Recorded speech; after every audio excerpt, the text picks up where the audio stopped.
Buenos días y bienvenidos. ¿Ahora se oye? Bueno, bienvenidos a esta sesión de comunicaciones de trasplante cardíaco, escenarios complejos y optimización de resultados en trasplante cardíaco. Yo soy Lola García Cosío, cardióloga del Hospital 12 de Octubre. Me acompaña José Cuenca, cirujano cardíaco de aquí de Coruña.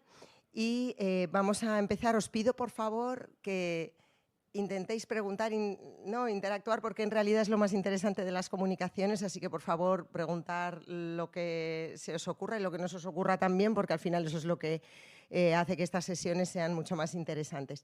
Y para empezar vamos a dar pie a la primera comunicación de Milena Antúnez Ballesteros, de aquí de Coruña, que va a presentar la caracterización y tratamiento y pronóstico de los pacientes trasplantados por amiloidosis cardíaca en la era moderna, un análisis del Registro Nacional.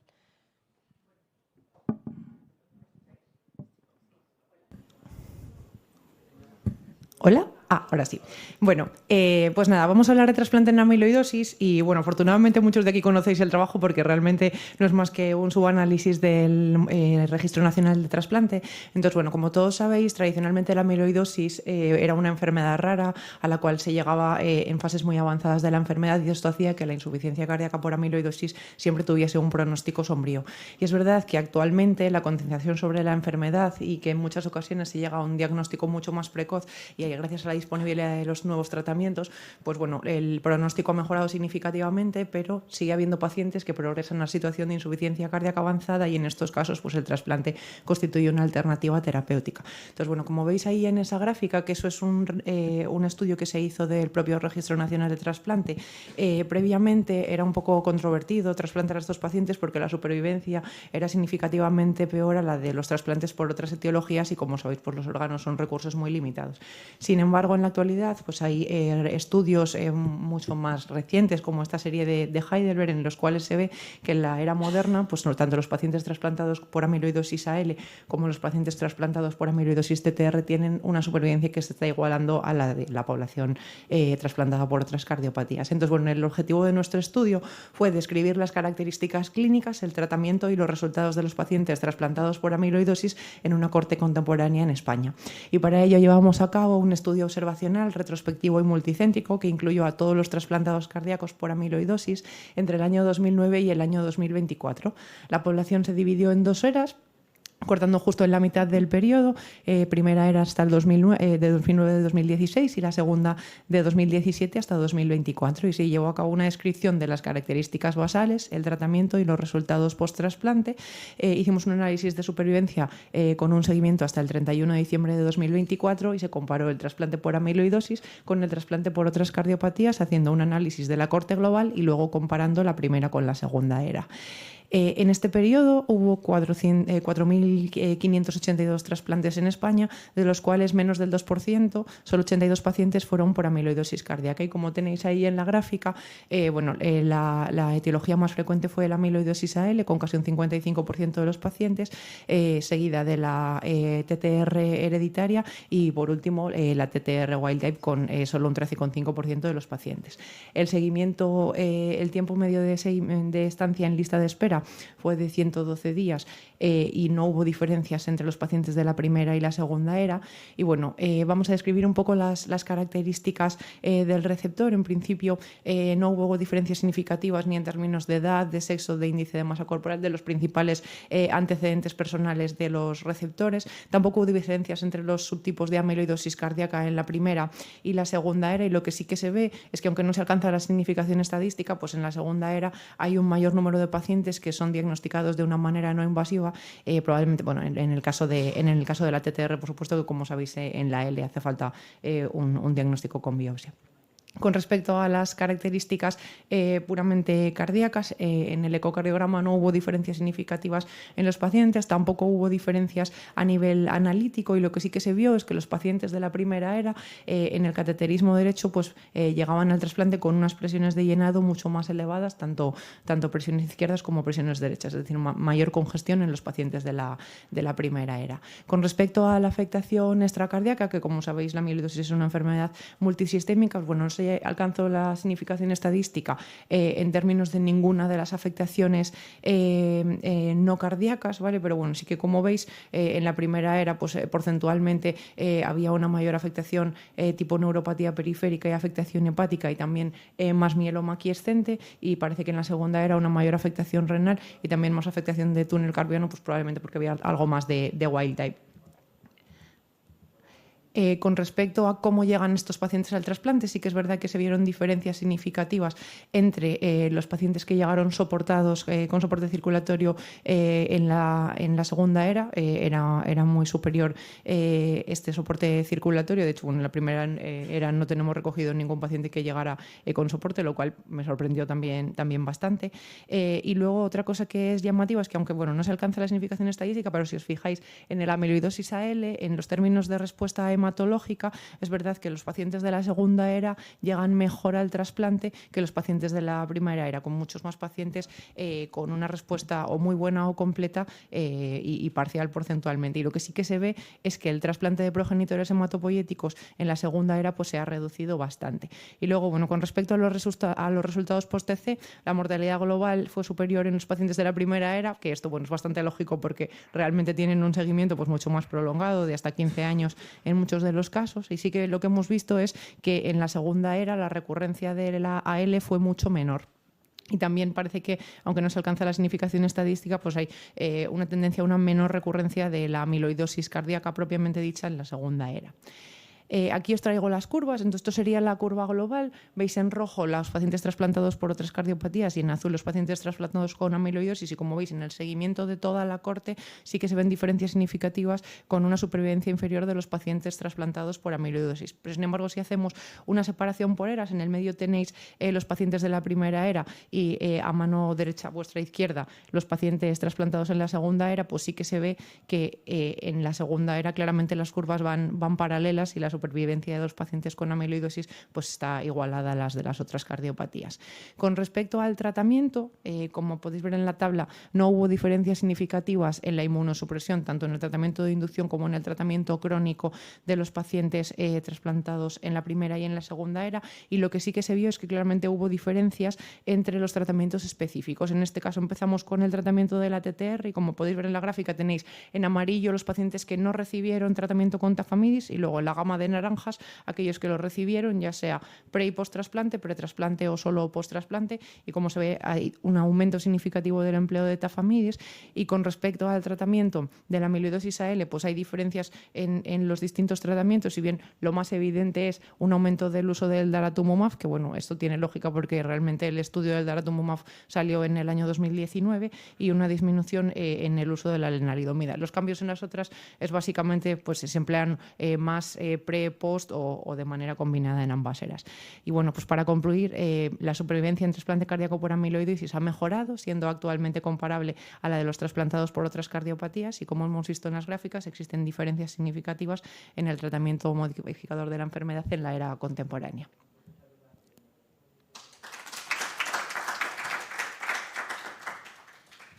Bueno, enhorabuena por el trabajo. ¿Alguien quiere hacer alguna pregunta, algún comentario? Doctora Crespo, en el micro. Milena, quería comentar en la gente que ha tenido, si están aquí en la sala, la capacidad de poner tafamidis después del trasplante, ¿cómo lo han conseguido?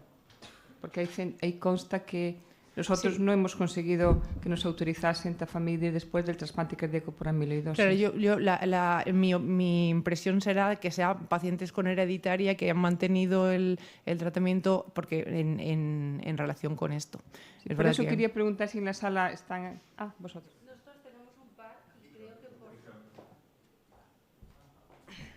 diría que uno de ellos por neuropatía, un par de ellos por afectación de otros órganos, y no nos han excluido por el trasplante cardíaco, pero tenemos, yo creo que dos solamente que lo mantienen. Uno de ellos también estaba previamente en ensayo clínico, entonces, no sé, realmente creo que han ido un poco rodados y no nos han tirado para atrás en ninguno, pero son un par de casos. Realmente a mí me llama la atención porque los pacientes con hereditaria, por ejemplo, que tienen mucha no neuropatía y que luego esa neuropatía, por mucho que antiguamente trasplantábamos hígado también, pero eso puede progresar, ¿no? Y y realmente como el seguimiento posterior es tanto dependiente de los centros de trasplante cardíaco y al final se quedan un poco colgados de nosotros, hemos tenido pacientes que luego han progresado de la neuropatía y que, o sea, quiero decir que ese es un tema que me parece importante, ¿no? Que en realidad tú les pones un parche, pero no les estás curando la enfermedad, ¿no? Entonces eso es importante. Y luego, en el tratamiento inmunosupresor me llama la atención, a lo mejor, no sé, en los pacientes con neuropatía, ¿no seréis más partidarios de evitar el tacrolimus por si eso acentúa como dos factores? ¿Sabes? Porque Sí, yo la verdad que es que ahora mismo no recuerdo pacientes trasplantados que tuvieran como mucha afectación neuropática, porque los que he vivido desde que llevo aquí han sido wild type y era sobre todo pues más túnel carpiano o a nivel de canal lumbar o tal, pero como tal neuropatía de hereditaria de afectación, no sé si, bueno, que me corrija Marisa si hay algún caso así más antiguo que me pierda, pero no me doy cuenta de ninguno.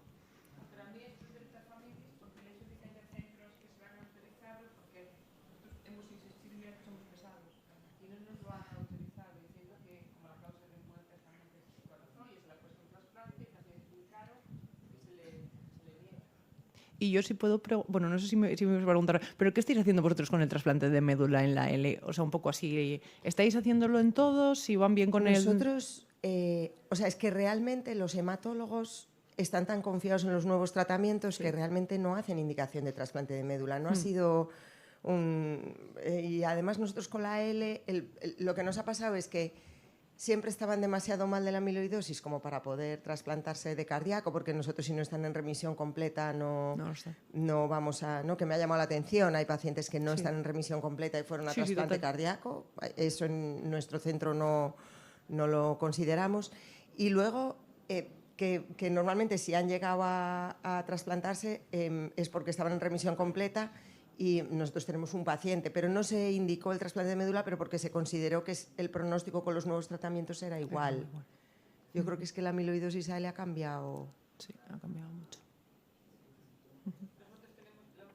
Sí, la última está con daratumumab y no... Bueno, gracias Milena. Pasamos a la siguiente comunicación. Consuelo Fernández Avilés, del Grupo de Gregorio Marañón, nos va a presentar la comunicación. Resultados favorables en receptores de trasplante cardíaco de edad avanzada seleccionados. Experiencia de un centro.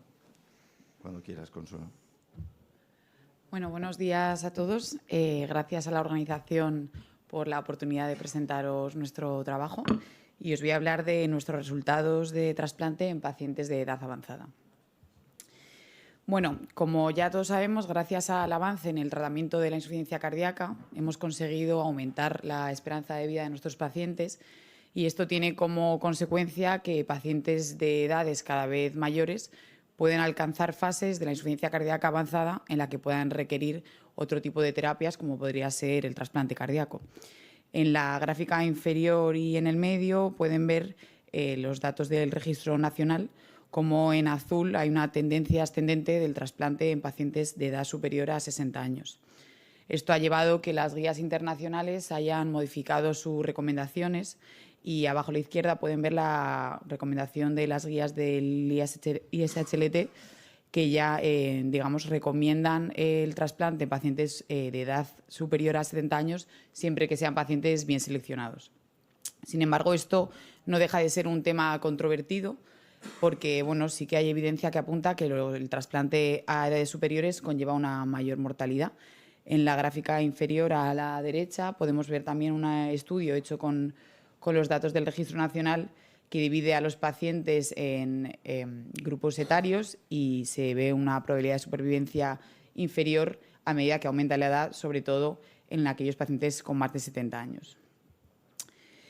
Sin embargo, hay otros estudios que apuntan a que la supervivencia puede ser comparable. Este otro estudio valora a pacientes trasplantados con edades superiores a 70 años y lo que observa es que a 5 años la supervivencia es comparable, aunque es verdad que durante el primer año sí que presentan una mortalidad mayor.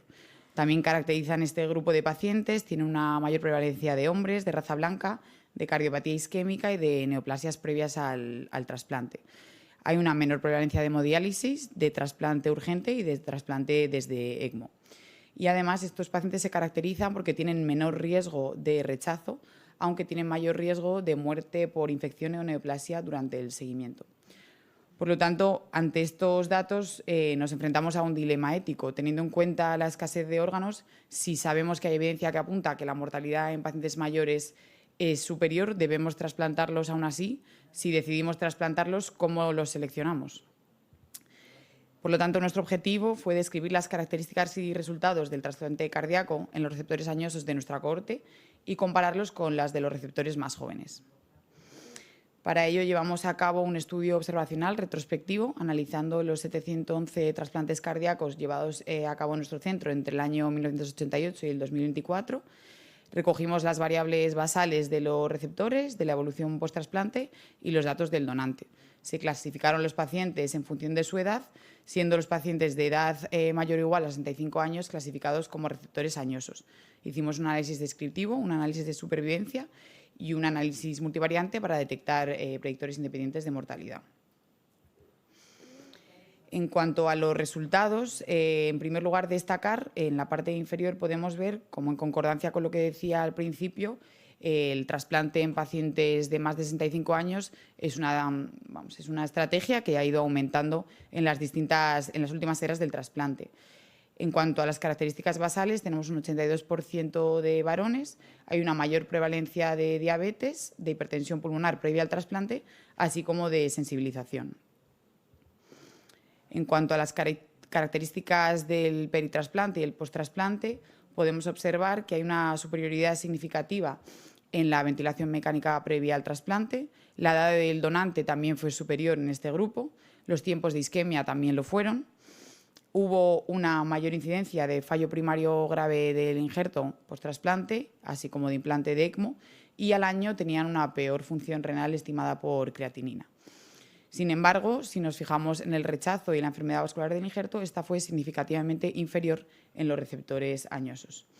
En cuanto a la supervivencia bruta, tenemos tanto al año como a 10 años que la supervivencia fue comparable en ambos grupos. Aquí tenemos la gráfica de Kaplan-Meier que muestra que la supervivencia a 10 años no mostró diferencias significativas entre grupos.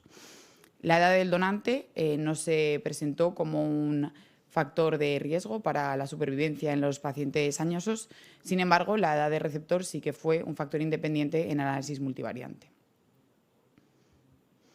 Por tanto, podemos concluir que el trasplante cardíaco parece una opción viable y con resultados a largo plazo que son comparables en receptores de edad avanzada que estén cuidadosamente seleccionados. Estos resultados son independientes de la edad del donante y los receptores añosos muestran un perfil inmunológico más favorable pese a un mayor riesgo de complicaciones a corto plazo. Muchas gracias. Sí, ¿alguna cuestión? Bueno, el tema del conflicto ético, aunque yo creo que hoy en día esta reflexión con los resultados de los dispositivos de asistencia circulatoria de larga duración creo que ha cambiado bastante esto que hace años discutíamos mucho, incluso en foros de la Organización Nacional de Trasplantes, con el uso de donantes de criterios extendidos para determinados receptores. O sea, esto es un debate quizás antiguo por el tema hoy en día que yo creo que el paciente mayor de 70 años, que yo creo que es el límite un poco, no tanto de 65, sino de 70, dirigirlos hacia terapias de asistencia ventricular como terapia de destino. Pero es curioso que el debate ético es cómo vamos a usar un corazón que es válido, perfectamente válido para alguien joven, se lo vamos a poner a un paciente de mayor edad.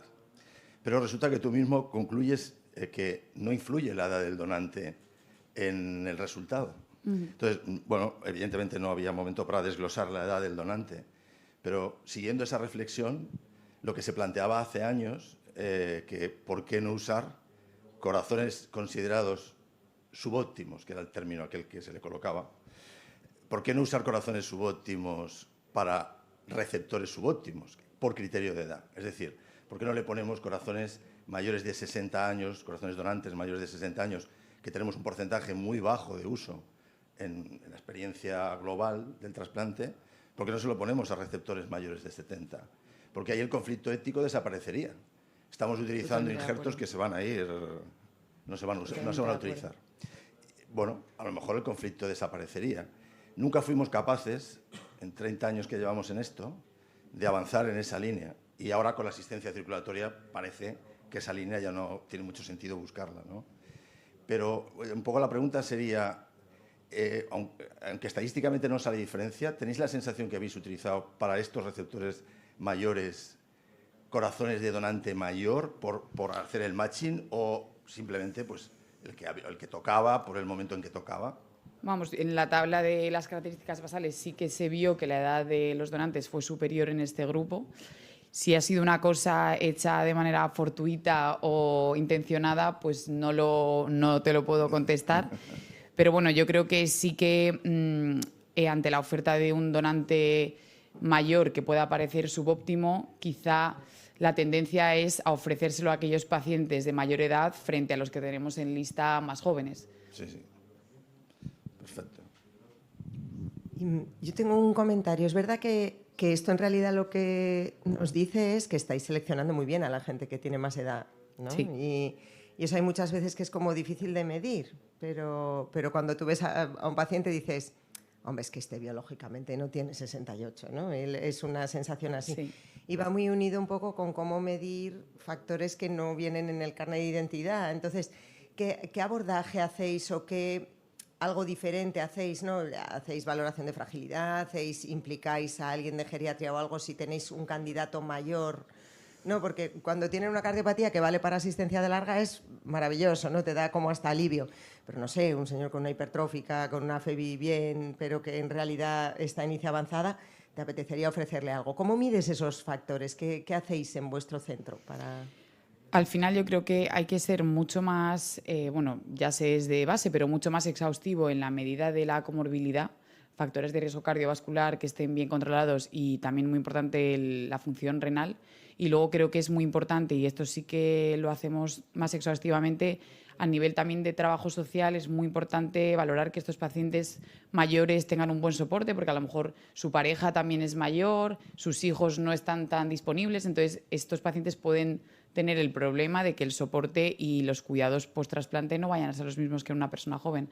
Entonces, es verdad que la valoración geriátrica creo que no entra dentro de lo que se hace de manera establecida. Al final, cada paciente, y en función de lo que tú consideres, pues lo puede requerir, pero sobre todo estudio de las comorbilidades, factores de riesgo y una buena valoración psicosocial. Muy bien. Doctor Almenar. Nada, por aportar algo.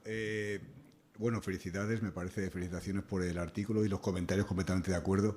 Efectivamente, en el primer artículo que has dicho vimos el trabajo que hicimos de todos los grupos españoles, que la variable que se asociaba más a mortalidad era la edad del receptor, lógicamente. Y solo cada vez que hago algún análisis de esto es una reflexión muy obvia, pero a veces no lo pensamos. O sea, la edad siempre es una variable predictiva de mortalidad.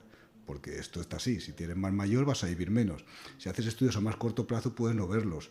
A lo mejor los más jóvenes aquí estaban peor y los más mayores por los criterios mejor, pero siempre sale constantemente cuando haces a largo plazo. Si eres más mayor te vas a morir antes, de momento, esto es así. Solamente era que parece lógico, pero si no sale es porque se ha hecho a corto plazo, claro, o porque hay variables intrínsecas al estudio, ¿no? Muy bien, muchísimas gracias. Y vamos a seguir con el Gregorio Marañón, con María Álvarez Bello, que nos va a presentar el trabajo de la sobredimensión por masa predicha es un factor protector independiente para los resultados en el trasplante cardíaco. Bueno, es que yo soy más bajita. Buenos días a todos y sí, gracias a la organización por permitirme contaros este trabajo, que como ha dicho Lola, se titula La sobredimensión por PHMR es un factor protector independiente en los resultados del trasplante. Entonces, bueno, pues el emparejamiento donante-receptor es un elemento clave en los resultados en el trasplante cardíaco, como ya todos sabéis. Tradicionalmente, el emparejamiento donante-receptor pues, se hacía por variables sencillas y, sobre todo, se intentaba evitar que pacientes muy grandes recibiesen corazones muy pequeños. Inicialmente se empleó el grupo sanguíneo, después pues, se empezó a utilizar la talla, el peso. A partir del año 2000 ya se empezó a utilizar una relación entre el peso del donante y el peso del receptor, Pero no es hasta 2019 cuando, a partir del estudio de Cransford, que ahora comentaremos, surge la ecuación de la masa cardíaca predicha como bueno, pues elemento a la hora de seleccionar el emparejamiento entre el donante y el receptor. Este es el estudio de Cransford, en el que, bueno, pues a partir de, del estudio MESA, que es un estudio de riesgo cardiovascular, en el que, bueno, pues como ya sabéis, se medía la masa cardíaca a partir de resonancia, se generó la ecuación del predicted heart mass, de la masa cardíaca predicha, para predecir tanto en el donante como en el receptor pues cuál era la masa que esperásemos que fuese a tener. Y lo que hizo Cransford fue comparar la masa del donante a través de la ecuación con la masa cardíaca del receptor y pues comparó si esta estrategia era mejor a la hora de predecir eventos frente a lo que se utilizaba en ese momento, que era pues el peso, la talla, el IMC o la superficie corporal. Y lo que encontró es que efectivamente la ecuación de la masa cardíaca predicha era pues, el mejor método para predecir eventos a largo plazo. Y ya desde 2023 pues las guías de la ISHLT recomiendan la utilización del PHMR como la métrica de elección en el emparejamiento donante-receptor. Cransford estableció dos límites. El límite de infradimensión eran masas por debajo de 0,86, el límite de sobredimensión eran masas por encima de 1,15. Y el límite de infradimensión, como veis aquí en el gráfico de la izquierda, pues sí que él ya encontró diferencias significativas en los pacientes que tenían un PHMR por debajo de 0,86. Estos pacientes tenían más mortalidad, más fallo primario del injerto y una evaluación peor. Esto luego se respaldó por diferentes estudios como estos que os presento aquí, en el que, bueno, pues en todos ellos, independientemente de otros factores como la obesidad, las resistencias vasculares pulmonares, la cardiopatía de base, pues los pacientes que estaban infradimensionados tenían una peor evolución post-trasplante. Sin embargo, la relevancia de la sobredimensión es algo que es más incierto. Como veis en estos gráficos, pues las líneas rojas en el primero, ¿no? Está muy próxima a la verde, que es la que está encima, que es la línea de la sobredimensión, en el segundo igual, y en el gráfico de la derecha es un estudio de Kawabori de hace un par de años, en el que, bueno, pues incluso habla de que cierto grado de sobredimensión pues se podría ser permisivo a la hora de hacer el emparejamiento entre nuestros pacientes. Por ello, el objetivo de nuestro estudio fue evaluar qué impacto tiene la sobredimensión en los resultados post-trasplante. Para ello hicimos un estudio observacional retrospectivo en nuestro centro entre 1988 y 2024 y tuvimos una N total de 577 pacientes, que era de los pacientes de los que disponíamos del PHMR. Los dividimos en tres grupos en función de si estaban infradimensionados, emparejados o sobredimensionados. Tuvimos un 4% de pacientes infradimensionados y un 16% sobredimensionados y analizamos pues, las características basales entre grupos. Hicimos curvas de supervivencia en Kaplan-Meier y análisis multivariante a partir de regresión de Cox. En los resultados que tuvimos, pues no encontramos diferencias en la edad ni del receptor ni en la edad del donante. Sí que vimos que había un mayor porcentaje de donantes mujeres en los pacientes infradimensionados y mayor porcentaje de donantes varones en los pacientes sobredimensionados y pues a la hora de emparejar por sexo esto también se vio patente, viendo que el donante hombre al receptor mujer, cuando el matching se hacía de esta manera, eso como veis pues es un 24%, es el porcentaje mayor en los pacientes sobredimensionados. No encontramos diferencias en función de la enfermedad de base que tuviesen nuestros pacientes. Sí que parece que había pues mayor tendencia a poner corazones pequeños en miocardiopatía dilatada, en pacientes valvulares o en retrasplante, y en cambio pues mayor tendencia a la sobredimensión en los congénitos o de nuevo en los valvulares, y tampoco vimos diferencias en la era del trasplante cardíaco, aunque, bueno, pues como veis, entre el 2000 y el 2012 parece que hay un ligero porcentaje un poquito mayor de sobredimensión. En cuanto a las características del receptor, vimos que tenían IMCs menores, que tenían mayores resistencias vasculares pulmonares y un mayor porcentaje, hasta un 40%, de soporte circulatorio mecánico previo. Parece que eran pacientes, bueno, pues que podían tener algo más de riesgo. Vimos que tenían menor incidencia en cambio posterior de fallo primario del injerto grave y bueno, pues la supervivencia, si veis en la tabla, parece que progresivamente, conforme aumentamos el emparejamiento, es mejor, ¿no? Es mejor, evidentemente, en aquellos emparejados frente a infradimensión, pero parece que los pacientes sobredimensionados son los que tendrían mejor supervivencia. En el análisis de Kaplan-Meier vimos bueno, pues lo mismo que se había visto en los estudios previos, pero en nuestra cohorte también vimos que los pacientes infradimensionados son los que tienen menor supervivencia y que los sobredimensionados parece que podrían tener por lo menos una supervivencia igual de buena que aquellos emparejados, y pues en análisis en el Cox multivariante vemos que ajustando por las diferencias basales se mantiene este beneficio al comparar la sobredimensión con aquellos pacientes emparejados con un 30% menos de riesgo de comparación entre ellos. Entonces, bueno, pues para concluir, pues pensamos que la sobredimensión por PHMR fue un predictor independiente de menor mortalidad, que el beneficio fue más evidente en el emparejamiento entre donante y receptor, y bueno, pues que estos hallazgos sugieren que podría tener una utilidad clínica para ampliar el pool de donantes, aunque esto evidentemente pues necesita validación externa. Y muchas gracias. ¿Alguna pregunta, algún comentario? Doctora Crespo. Bueno, enhorabuena, María, por el trabajo. Gracias. Y por la presentación. ¿En algún momento se ha analizado si los pacientes tenían más repercusión ser infradimensionados cuando tienen hipertensión pulmonar? ¿Nosotros o sea, en vuestro trabajo? En nuestro trabajo. O sea, realmente las resistencias vasculares pulmonares, que puedo ir para atrás, no me han quitado esto, sí, os lo puedo enseñar. Realmente las resistencias vasculares pulmonares, si veis ahí, que es esto. Sí. En los pacientes infradimensionados parece que eran las más bajas de los tres grupos. Parece que los que tenían resistencias vasculares más altas y más hipertensión pulmonar, por tanto, eran los pacientes sobredimensionados. Sí, bueno, esto sería una pregunta al revés. Si en los pacientes en los que les coincidió tener un corazón infradimensionado, aunque son solo 24, son pocos pacientes. Sí, son muy poquitos. Sin esos, el tener hipertensión pulmonar es de más riesgo utilizar un corazón infradimensionado. No encontramos diferencias en eso. Y luego un comentario. Yo no sé si, cuando infradimensionamos, sí, es más frecuente, a lo mejor lo has enseñado y se me ha pasado, que sea un trasplante urgente. Quiero decir, de pronto estás con un paciente urgente y te llega el donante que te llega, y normalmente tendemos a, con la mejor intención, vamos a quitarle ya de urgencia, ¿no? Y nos metemos en la tormenta perfecta de encima lo infradimensiono. No sé si eso lo pudisteis ver. O sea, analizamos si el trasplante había sido en urgencia o en electivo. Es verdad que la N que tenemos de infradimensión es muy pequeñita, pero comparativamente entre grupos tampoco hubo diferencias entre cuáles se seleccionaban. Yo creo que todos, ¿no?, que la infradimensión es algo que todos tenemos bastante interiorizado y que los pacientes van peor si utilizamos corazones muy pequeños, porque el corazón no es capaz de soportar pues lo que necesita el receptor. Entonces creo que estamos más ojo a visor incluso en las situaciones de urgencia para evitar que eso pase. Perfecto, gracias.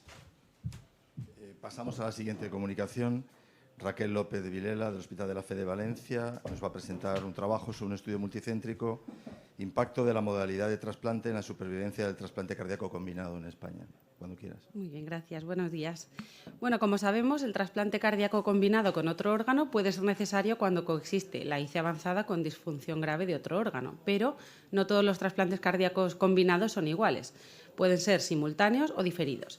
El trasplante cardíaco combinado simultáneo es aquel que se realiza en el mismo, no acto quirúrgico como he puesto ahí, sino en el mismo proceso hospitalario, ¿no? Puede ser un trasplante cardiopulmonar, un trasplante cardiorrenal o el infrecuente pero posible trasplante cardiohepático. Sin embargo, también es frecuente el trasplante cardíaco combinado diferido, donde primero se hace el trasplante cardíaco y X tiempo después se trasplanta otro órgano, que puede ser riñón, lo más frecuente, puede ser hígado o puede ser, como comentábamos, trasplante de progenitores hematopoyéticos en pacientes con amiloidosis AL.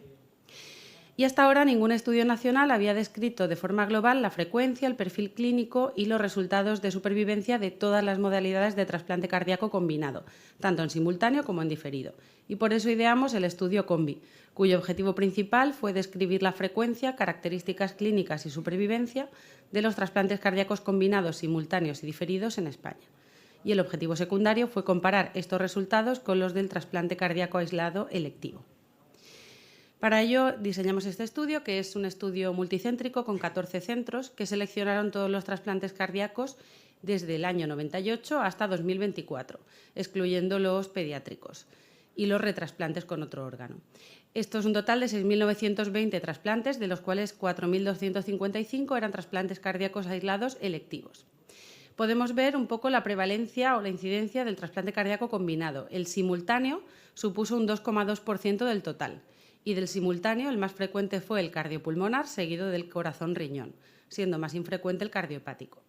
Los diferidos, los combinados diferidos, supusieron un 1,7% del total, el más frecuente con diferencia, el trasplante renal, tiempo después del cardíaco, el segundo, el trasplante de progenitores hematopoyéticos y sigue siendo el más infrecuente el trasplante de hígado seguido a el previo de corazón. Esta es una imagen del flow chart del estudio para simplemente mostrar que excluimos del análisis algunas combinaciones, pero no tan infrecuentes. Por ejemplo, no era raro que pacientes que ya habían recibido un trasplante combinado recibieran en la evolución un riñón. Y también hubo alguna combinación más infrecuente, que concretamente es de nuestro centro, donde una paciente se trasplantó el corazón y años después precisó un trasplante unipulmonar. Esas combinaciones las excluimos del análisis. Empezamos hablando del combinado simultáneo, que si comparamos el combinado simultáneo con el cardíaco electivo, el perfil clínico es totalmente distinto. Y como la tabla es visual, pues un poco de resumen del perfil de estos pacientes. El trasplante cardiopático se da más frecuentemente en varones con una edad mediana de 55 años y la causa suelen ser cardiopatías restrictivas. De hecho, en la serie un 50% eran amiloidosis TTR. Esto viene de que es una serie con pacientes desde el 98 donde sí había indicación de cardiopático por amiloidosis y también la cirrosis. El corazón-pulmón es un perfil de paciente más joven, de 39 años, con más frecuencia mujeres, 64% cardiopatías congénitas, con menos comorbilidad, lógicamente por edad y por lo que se filtra en este tipo de trasplantes, pero con un tiempo de isquemia mayor, lógicamente, en la cirugía. Y finalmente, el trasplante cardiorrenal simultáneo se dio con mayor frecuencia en varones de unos 57 años, con comorbilidad importante como corresponde al paciente renal, pues con diabetes, con enfermedad vascular periférica, y en este grupo era más frecuente la necesidad de soporte mecánico pretrasplante. Analizando la supervivencia a 5 años del combinado simultáneo, vemos cómo el que mejor supervivencia ofrece a 5 años es el cardiopático, incluso superior a la del trasplante cardíaco electivo. Mientras que, como podemos ver en la curva en rojo, el que peor supervivencia precoz y a 5 años ofrece es, como sabemos, el trasplante cardiopulmonar. En estas curvas se compara este tipo de trasplantes combinados simultáneos con el cardíaco y podemos ver cómo en la primera, en azul, vemos que el cardiopático a 5 años tiene una mejor supervivencia que el cardíaco electivo, mientras que, por ejemplo, el cardiorrenal combinado simultáneo tiene una supervivencia más parecida a la del trasplante cardíaco urgente y, por supuesto, bueno, este es el cardiorrenal, que no se lo he dicho bien, y cardiopulmonar, el de la peor supervivencia. Pasamos ahora a los combinados diferidos. En el caso del hígado, el trasplante hepático se hacía una media de 1,2 años tras el trasplante cardíaco, como decía antes, con mucha frecuencia amiloidosis por el tiempo que cogía este estudio. El riñón se hizo con una mediana de 8 años tras el trasplante cardíaco, tras 1,2 años en diálisis, aunque 8 pacientes llegaron al trasplante renal sin diálisis previa, que es a día de hoy lo que se recomienda. Y respecto al trasplante de progenitores hematopoyéticos, con una N de 27 es el más precoz, de manera que en el primer año post-trasplante cardíaco venimos haciendo el de progenitores y en este caso todos eran por amiloidosis AL, como comentábamos. En cuanto a la supervivencia a 5 años del trasplante combinado diferido, podemos ver cómo el que mejor supervivencia ofrece a 5 años es el riñón. La supervivencia en este caso la calculamos desde el segundo trasplante, no desde el primero. Y luego podemos ver una supervivencia a 5 años de 67% en el caso del hígado y 59% en el caso de la médula, sin diferencias estadísticamente significativas en las curvas. Llama la atención que todos los combinados diferidos tienen muy poca mortalidad precoz, seguramente por la estabilidad clínica que ya se tiene en el momento del segundo trasplante. Analizando el combinado global a 10 años, los diferidos, los simultáneos, todos ellos, podemos ver que en los primeros 5 años, en rojo, el que mejor supervivencia ofrece es el combinado diferido, probablemente por la estabilidad del paciente y porque la supervivencia se cuenta tras el segundo trasplante, mientras que a 10 años vemos en verde cómo la mejor supervivencia es la del trasplante cardíaco aislado electivo, lógicamente un perfil de baja comorbilidad comparando con los combinados. Y la peor supervivencia la ofrece en azul el trasplante cardíaco simultáneo, pero muy probablemente por la alta mortalidad del cardiopulmonar que tira hacia abajo la curva desde el principio. Y bueno, podemos discutir por qué el cardiopático tiene tan buenos resultados y por qué lo hacemos tan poco. Sabemos que el hígado tiene un efecto inmunoprotector que puede estar reduciendo la mortalidad. ¿Por qué el cardiopulmonar tiene peor pronóstico? Sí que es algo claro, y es que la mortalidad precoz es muy alta por la complejidad quirúrgica, tiempo de isquemia, perfil de paciente, pero la supervivencia condicionada a 1 año mejora bastante. Y respecto al trasplante diferido, bueno, pues llama la atención que la mortalidad precoz es muy baja y que es muy frecuente el trasplante renal en la evolución del trasplante cardíaco, porque, como sabemos, la enfermedad renal crónica aparece en un 20% de receptores cardíacos a 6-8 años. Las limitaciones son las obvias. Es un estudio retrospectivo del Registro Nacional sobre el que todos los grupos añadieron datos referidos a la combinación del trasplante. Algunos aspectos no pudieron evaluarse, como la incidencia de rechazo en los combinados o los cambios de inmunosupresión a lo largo de los años, y tampoco evaluamos tendencias temporales perioperatorios por los datos del registro, y tenemos que tener en cuenta que no todos los tipos de trasplante pueden hacerse en ambas modalidades, pero aún así es el primer estudio que recopila toda la experiencia nacional en combinado, tanto simultáneo como diferido, e incluyendo un trasplante de órgano no sólido como es el de progenitores hematopoyéticos. Las conclusiones son que el trasplante combinado es relativamente infrecuente, 3,9% de la actividad nacional. Cada modalidad tiene un perfil clínico, lógicamente, muy diferente. En los simultáneos, el corazón-hígado es el que ofrece el mejor pronóstico a 5 años y el corazón-riñón el que mejora a 10 años, siendo el trasplante cardiopulmonar el de mayor riesgo, lógicamente. Los trasplantes diferidos presentan una mortalidad precoz muy baja y una supervivencia a 5 años aceptable, sin diferencias significativas entre los subtipos, pero todo teniendo en cuenta que los trasplantes combinados en general se realizan en receptores altísimamente seleccionados. Y agradecer solo a todos los colaboradores del estudio.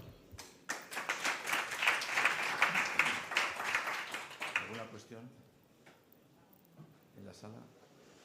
¿Has hecho una distinción en el simultáneo entre en el simultáneo en la misma intervención o dentro del mismo proceso? Sí.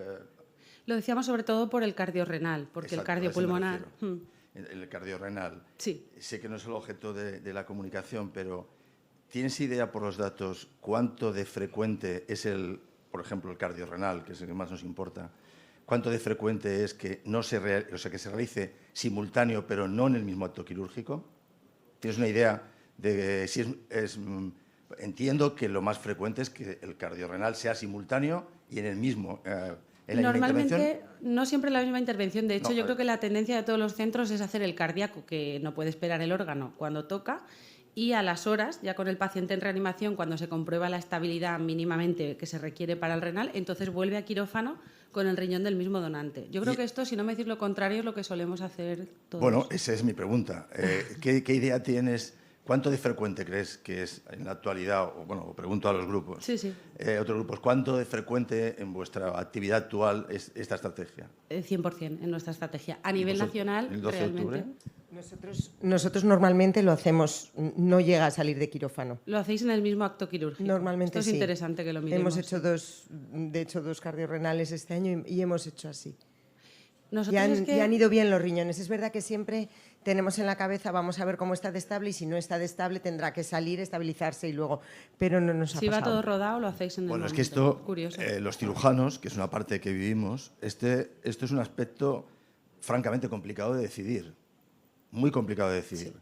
O tienes una estrategia previa en la que decides que todos tus cardiorrenales van a ir a una estrategia diferida en horas, o todos tus cardiorrenales van a ser en el mismo acto quirúrgico seguidos. Es que en porque quirófano... el término estabilidad clínica en el momento de acabar un trasplante, claro, en el tipo de receptor que trasplantamos hoy en día, a las 3 de la madrugada, varias personas que llevan horas entre anestesistas, cirujanos, determinar si seguimos o si llevamos al paciente a la UCI unas horas y vuelven el trasplante renal. Es una decisión que en la práctica real es muy complicada si decides que la vas a aplicar a cada paciente individualizado. Totalmente de acuerdo. O es un desastre, que es evidente, bueno, eso está claro, ¿no? que a todo el mundo le parece evidente que no se puede seguir, o o bueno, es una estabilidad terrible. Es que esos extremos no existen. Entonces, Claro. a mí me parece interesante un poco analizar este dato. Claro. Si la estrategia mayoritaria que estamos empleando es la segunda, la de esperar, y esperamos en la mayoría, o continuamos con la estrategia antigua de hacerlos seguidos de verdad, casi con independencia de cómo esté nuestro receptor. Claro. Me parece muy lógico tener clara la estrategia porque la decisión no puede ser en ese momento. Si a veces al día siguiente hay dudas o controversia de cuánto de estable está, entonces en el momento y con esas De condiciones me hecho, parece esto inviable. lo intentamos mirar cuando se hizo el consenso cardiorrenal con todos los grupos, bueno, con todos los grupos de trasplante cardíaco y la mayoría de los grupos de trasplante renal. Se intentó facilitar el decir cómo hay que hacerlo, ¿no? Y sería interesante ver esto y ver si el nefrólogo realmente, o sea, porque ellos decían, si es un receptor de riesgo, entonces, no sé, un trasplante que es un trasplante urgente que está con soporte circulatorio, ya das por hecho que, bueno, ¿no? De hecho, una de las cosas que quedó clara es que los pacientes que están con ECMO no deben ir a trasplante cardiorrenal el mismo acto. Eso es una cosa que se dijo que no, que por lo menos había que esperar unas horas o no, y preparar otro receptor renal, porque si no se ponía para ¿no? Tenemos la ventaja de que los riñones pueden esperar Claro. horas. Pero los propios nefrólogos decían, bueno, ya, pero si es posible, hagámoslo en el mismo. O sea, que al final es como complicado y nosotros tenemos muy en la cabeza, no, si no está estable no se hace, y cuando tú llegas, oye, no, pero ¿y cómo vamos a hacer tal? Los propios anestesistas y los cirujanos son los que están lanzados a, venga, vamos a hacerlo. Entonces, bueno, no sé, sería muy interesante desde luego Sí, mirarlo. tenemos que mirarlo y sobre todo yo creo que hay que tener un protocolo claro porque la decisión no puede ser así. Gracias. A vosotros. Y creo que sigo yo. Sí, de hecho, Raquel López Vilella nos va a presentar los factores asociados a mortalidad intrahospitalaria en trasplante cardíaco urgente, el análisis del proyecto Presagio. La verdad es que da gusto que Raquel está ahí continuamente dándole a cómo aportarnos, ¿no? Información mío, sí, de las estrategias que estamos adoptando. Doy mucha faena. Adelante, Raquel. Cambiamos de tema hacia el trasplante cardíaco urgente. Como sabéis, el fracaso multiorgánico, por definición, es una contraindicación absoluta para incluir un paciente en lista de trasplante cardíaco urgente. Pero hasta 2023, si el paciente tenía o no fracaso multiorgánico, quedaba a criterio del equipo que estaba a cargo del paciente. Y en 2023 la ONT definió cuantitativamente cómo considerábamos el fracaso multiorgánico a través de 5 aspectos: la puntuación SOFA, la necesidad de ventilación mecánica prolongada, la terapia renal sustitutiva, la miopatía grave y dosis elevadas de fármacos vasoactivos. Sin embargo, estos son valores, entre comillas, arbitrarios, lógicamente basados en otros estudios, pero no conocemos realmente si una puntuación mayor se relaciona con los resultados adversos de forma lineal, si todos los componentes del fracaso multiorgánico tienen el mismo peso y, sobre todo, en general, esto se valora cuando vas a incluir al paciente en lista y tienes que poner el numerito en la hoja. Pero desde que el paciente se pone en lista hasta que se trasplanta sabemos que pueden pasar días o con frecuencia semanas. Por tanto, se ideó el proyecto Presagio, cuyo objetivo principal fue analizar la asociación entre estos parámetros de fracaso multiorgánico, los 5 que hemos comentado, evaluados en 2 momentos temporales, en la inclusión en lista y en el trasplante, y relacionarlo con la mortalidad intrahospitalaria en todos los receptores de trasplante cardíaco urgente. Como objetivos secundarios, planteamos analizar la evolución de estos parámetros entre la inclusión en lista y el trasplante y analizar eventos adversos durante el ingreso, además de describir el perfil clínico de los pacientes trasplantados de urgencia en España. Se trata de un estudio ambispectivo multicéntrico donde participamos 14 centros españoles que incluimos pacientes desde enero de 2023 hasta mayo del 24, todos trasplantes cardíacos urgentes consecutivos, excluyendo los pediátricos, los combinados y los retrasplantes. Finalmente tuvimos una N de 328 pacientes. Los datos se extrajeron del Registro Nacional de Trasplante y, de nuevo, todos los grupos rellenaron una base más dura que la del combi con, digamos, todo lo relacionado con el fracaso multiorgánico. Seleccionamos, como veis, desde 2020 pacientes anteriores a los nuevos criterios para dar mayor potencia estadística a los resultados y no tanto para comparar, porque aún es pronto, unos criterios con otros. Las variables de fracaso multiorgánico, como digo, se evaluaron en la inclusión y en el trasplante y repetimos, es SOFA, ventilación, la miopatía medida por la escala MRC, la terapia renal sustitutiva y los vasoactivos con la escala BIS. La mayoría de pacientes, como es habitual, fueron varones con una edad mediana de 57 años y, como códigos urgentes, casi todos eran portadores de asistencia mecánica. La más prevalente fue el Impella, seguida del Evitronis, también ECMO y luego diferentes combinaciones. La mediana de espera desde la inclusión hasta el trasplante fue solamente de 6 días. Podemos ver cómo en la inclusión en lista y también en el trasplante la mayoría de pacientes tenían un SOFA relativamente bajo, entre 0 y 5 comparado con SOFAs mayores.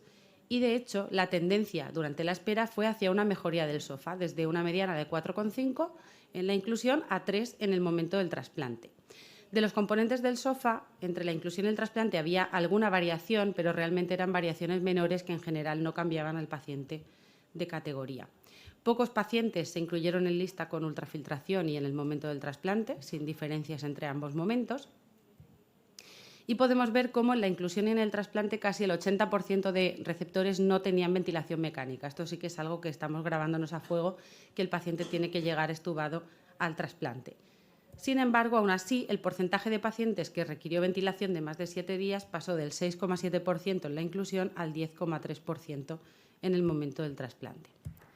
La miopatía empeoró durante la espera, de manera que el MRC de menos de 36 fue de 32 en la inclusión y de 36 en el momento del trasplante, y no hubo cambios relevantes en la escala VIS entre los dos momentos. La supervivencia fue del 92,6% a 30 días, 85,5% a 6 meses y 82,9% al año. Esto, en mi opinión, una supervivencia a 30 días que supera el 92% refleja una gran capacidad del sistema para manejar este tipo de pacientes complejísimos. La mortalidad intrahospitalaria fue del 11,3%, esto fueron 37 pacientes fallecidos durante el ingreso, y el fracaso precoz del injerto se dio en un 26,9% de los pacientes en total, siendo grave en el 18,9% de los pacientes, de los cuales 98% se asistieron post-trasplante con ECMO venoarterial. Cuando analizamos qué variables del fracaso multiorgánico se asocian con la mortalidad intrahospitalaria en lista, podemos ver, que es la primera figura en azul, cómo los días en ventilación mecánica son sin duda el factor asociado de forma más potente a la mortalidad intrahospitalaria. Mientras que, si analizamos esta asociación en el momento del trasplante, por supuesto, se mantienen los días en ventilación mecánica y también la puntuación SOFA en el momento del trasplante, tanto analizada de forma cuantitativa como cualitativa, lo cual tiene cierto sentido que lo que más impacta en los resultados sea cómo está el receptor en el momento del trasplante y no tanto 2 semanas antes cuando lo incluimos en lista. La tabla muestra lo mismo, pero con la SOR ratio, para que veamos cómo cada día en ventilación mecánica en la inclusión aumenta el 5% la mortalidad intrahospitalaria, y lo mismo se mantiene en el momento del trasplante, donde, como veíamos, la escala, la puntuación SOFA cobra más valor. Por tanto, ¿qué podemos un poco discutir? La importancia del SOFA. Realmente es un predictor independiente de mortalidad en muchos estudios, pero muchos de ellos en sepsis. Aquí realmente es importante en el momento del trasplante, incluso en valores, en rangos intermedios compatibles con la inclusión. La ventilación mecánica es el factor más potentemente asociado siempre a la mortalidad intrahospitalaria, y esto lo tenemos claro, por eso siempre reducimos la proporción de intubados en el trasplante cardíaco. La miopatía empeoró durante la espera. Esto es importante porque sin duda puede influir, cuanto menos en el destete ventilatorio, estancia hospitalaria y demás. Y respecto al VIS, que no se modificó mucho ni tuvo claro impacto en la mortalidad, tenemos que tener en cuenta que hablamos de pacientes con asistencia mecánica. Entonces, esto suele reducir la necesidad de inotropos si no hay nada más, tipo sepsis, y se puede infraestimar la gravedad real que medimos mediante el VIS. De nuevo, es un estudio retrospectivo y algunos parámetros de forma retrospectiva son difíciles de recoger. Bueno, eran bispectivo, pero en los previos a 2023 había que recoger de la historia los datos de fracaso multiorgánico. Solo seleccionamos los pacientes que se trasplantaron, esto es un sesgo de selección. Y, bueno, pues lógicamente es una cohorte muy homogénea donde los casos extremos de fracaso multiorgánico no se incluyeron en lista y, por tanto, no están ahí. Pero, por otra parte, es multicéntrico, es muy representativo, se analiza en 2 momentos temporales el fracaso multiorgánico y, pues como siempre, tenemos la ventaja de que el registro español nos incluye el 100% de todos los trasplantes nacionales. Como conclusiones, la ventilación mecánica es el factor clínico más consistente y los días en ventilación se asocian a mayor mortalidad intrahospitalaria, tanto en la inclusión en lista como en el momento del trasplante. Una mayor puntuación SOFA en el momento del trasplante se asocia también con mayor mortalidad intrahospitalaria, y esto es lógico, que la situación clínica en el momento del trasplante tenga más peso pronóstico que en la inclusión. Es importante que el estado del paciente es dinámico, pues el SOFA mejora durante la espera, la miopatía empeora, Pero bueno, en general estos resultados sugieren que la valoración sistemática del fracaso multiorgánico realmente puede aportar información pronóstica en la evaluación previa al trasplante de este tipo de pacientes. Y de nuevo agradecer a esta lista de colaboradores que lo hemos peleado muchísimo este trabajo. Muchas gracias. ¿Algún comentario, alguna pregunta? Qué tímidos.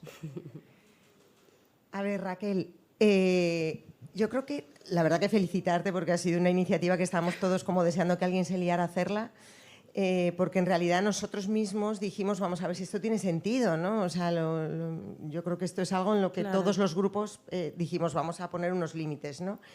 Tengo un poco duda del ECMO, o sea, pensando en SOFA y en situación general, se me antoja que a lo mejor en los pacientes con ECMO tiene más sentido, es más predictor. ¿Habéis mirado esto? Porque no es lo mismo el perfil de paciente. No hemos mirado por tipo de asistencia, pero es un subanálisis que es interesante realmente, porque no todos son lo mismo. Incluso calcular las puntuaciones con algunas asistencias es difícil, ¿no? La oxigenación, la tensión media, es difícil. Realmente no lo hemos analizado por subtipo y además había muchísimos subtipos de asistencia, todas las combinaciones posibles. Pero bueno, estamos abiertos. Yo creo que sí, sería muy interesante, Sí. ¿no? Porque igual que probablemente la ventilación mecánica es mucho más frecuente en pacientes con ECMO, supongo, pero bueno, por lo que hemos visto, ¿no? Y siempre tanto el ECMO como la ventilación mecánica son unos predictores tremendos. Siempre Entonces, si en salen. eso es el SOFA o la situación general nos ayuda más, quizá pueda Sí. ser de utilidad. Sí, muy interesante. Es verdad que, aun con ECMO, yo creo que la tendencia es a llevarlos extubados, al menos en nuestro centro es algo que sí que tenemos como muy en la cabeza, pero a nivel global no lo hemos analizado, o sea que lo haremos. ¿Listo? Bueno, pues muchísimas gracias, Raquel. Bueno, aprovechando la generosidad de la doctora Crespo, vamos a cambiar el orden de las presentaciones por cuestiones logísticas y Julia Martínez Solé, del Hospital de la Fe de Valencia, también nos va a presentar una comunicación de un estudio multicéntrico, perfil clínico y reproductivo de mujeres trasplantadas cardíacas con embarazo, experiencia nacional. Adelante, Muy bien. cuando quieras. Muchas gracias. Bueno, como todos sabéis, el embarazo tras el trasplante cardíaco es muy infrecuente. No obstante, dadas las particularidades que tiene en el manejo y en el seguimiento, debemos estar sensibilizados con esta situación y, si todo va según lo esperado, generar algo de evidencia nacional. Es importante por varias razones. La primera, porque cada vez son más mujeres trasplantadas que llegan a la edad adulta en una buena situación, con buena calidad de vida, con buena función del injerto y que nos van a plantear en consulta, bueno, pues si verdaderamente pueden ser madres y cumplir su deseo gestacional. Esto en gran medida viene dado de que cada vez la parte médica y quirúrgica en las cardiopatías congénitas tiene mejores resultados y trasplantes en la edad de la niñez o adolescencia llegan a la edad adulta y nos hacen estas preguntas en consulta. Y luego el embarazo como tal es que lleva una serie de consideraciones en cuanto a nivel hemodinámico, inmunológico y por teratogenicidad que van a hacer que hagamos ciertos cambios de tratamientos o ciertas consideraciones cuando nos comentan que desean tener un embarazo. En el primer caso tenemos que verificar que tenga buena función cardíaca, puesto que va a haber un riesgo hemodinámico con el embarazo. El embarazo supone un aumento del gasto cardíaco hasta el 45%, un aumento en la precarga y en el volumen de distribución, que estos cambios pueden hacer que los niveles de los fármacos inmunosupresores, especialmente los inhibidores de la calcineurina, vean bajos sus niveles y esto puede incrementar el riesgo de rechazo. En segundo punto, existe un riesgo inmunológico, puesto que la mujer se puede sensibilizar respecto a los antígenos HLA fetales, que sería una situación que no desearíamos en ningún caso, y esto puede suponer un riesgo de desarrollo de DSA, por sus siglas en inglés de Donor Specific Antibodies, y un posible rechazo humoral en el momento del embarazo o bien en la evolución. Y luego, unas pinceladas en cuanto a teratogenicidad. Hay muchos fármacos que utilizamos en el trasplante cardíaco, fundamentalmente el micofenolato, pero también las estatinas y los IECAs, que son teratogénicos para los fetos. Y por tanto, los vamos a tener que retirar y cambiar por otras alternativas que son menos deseables.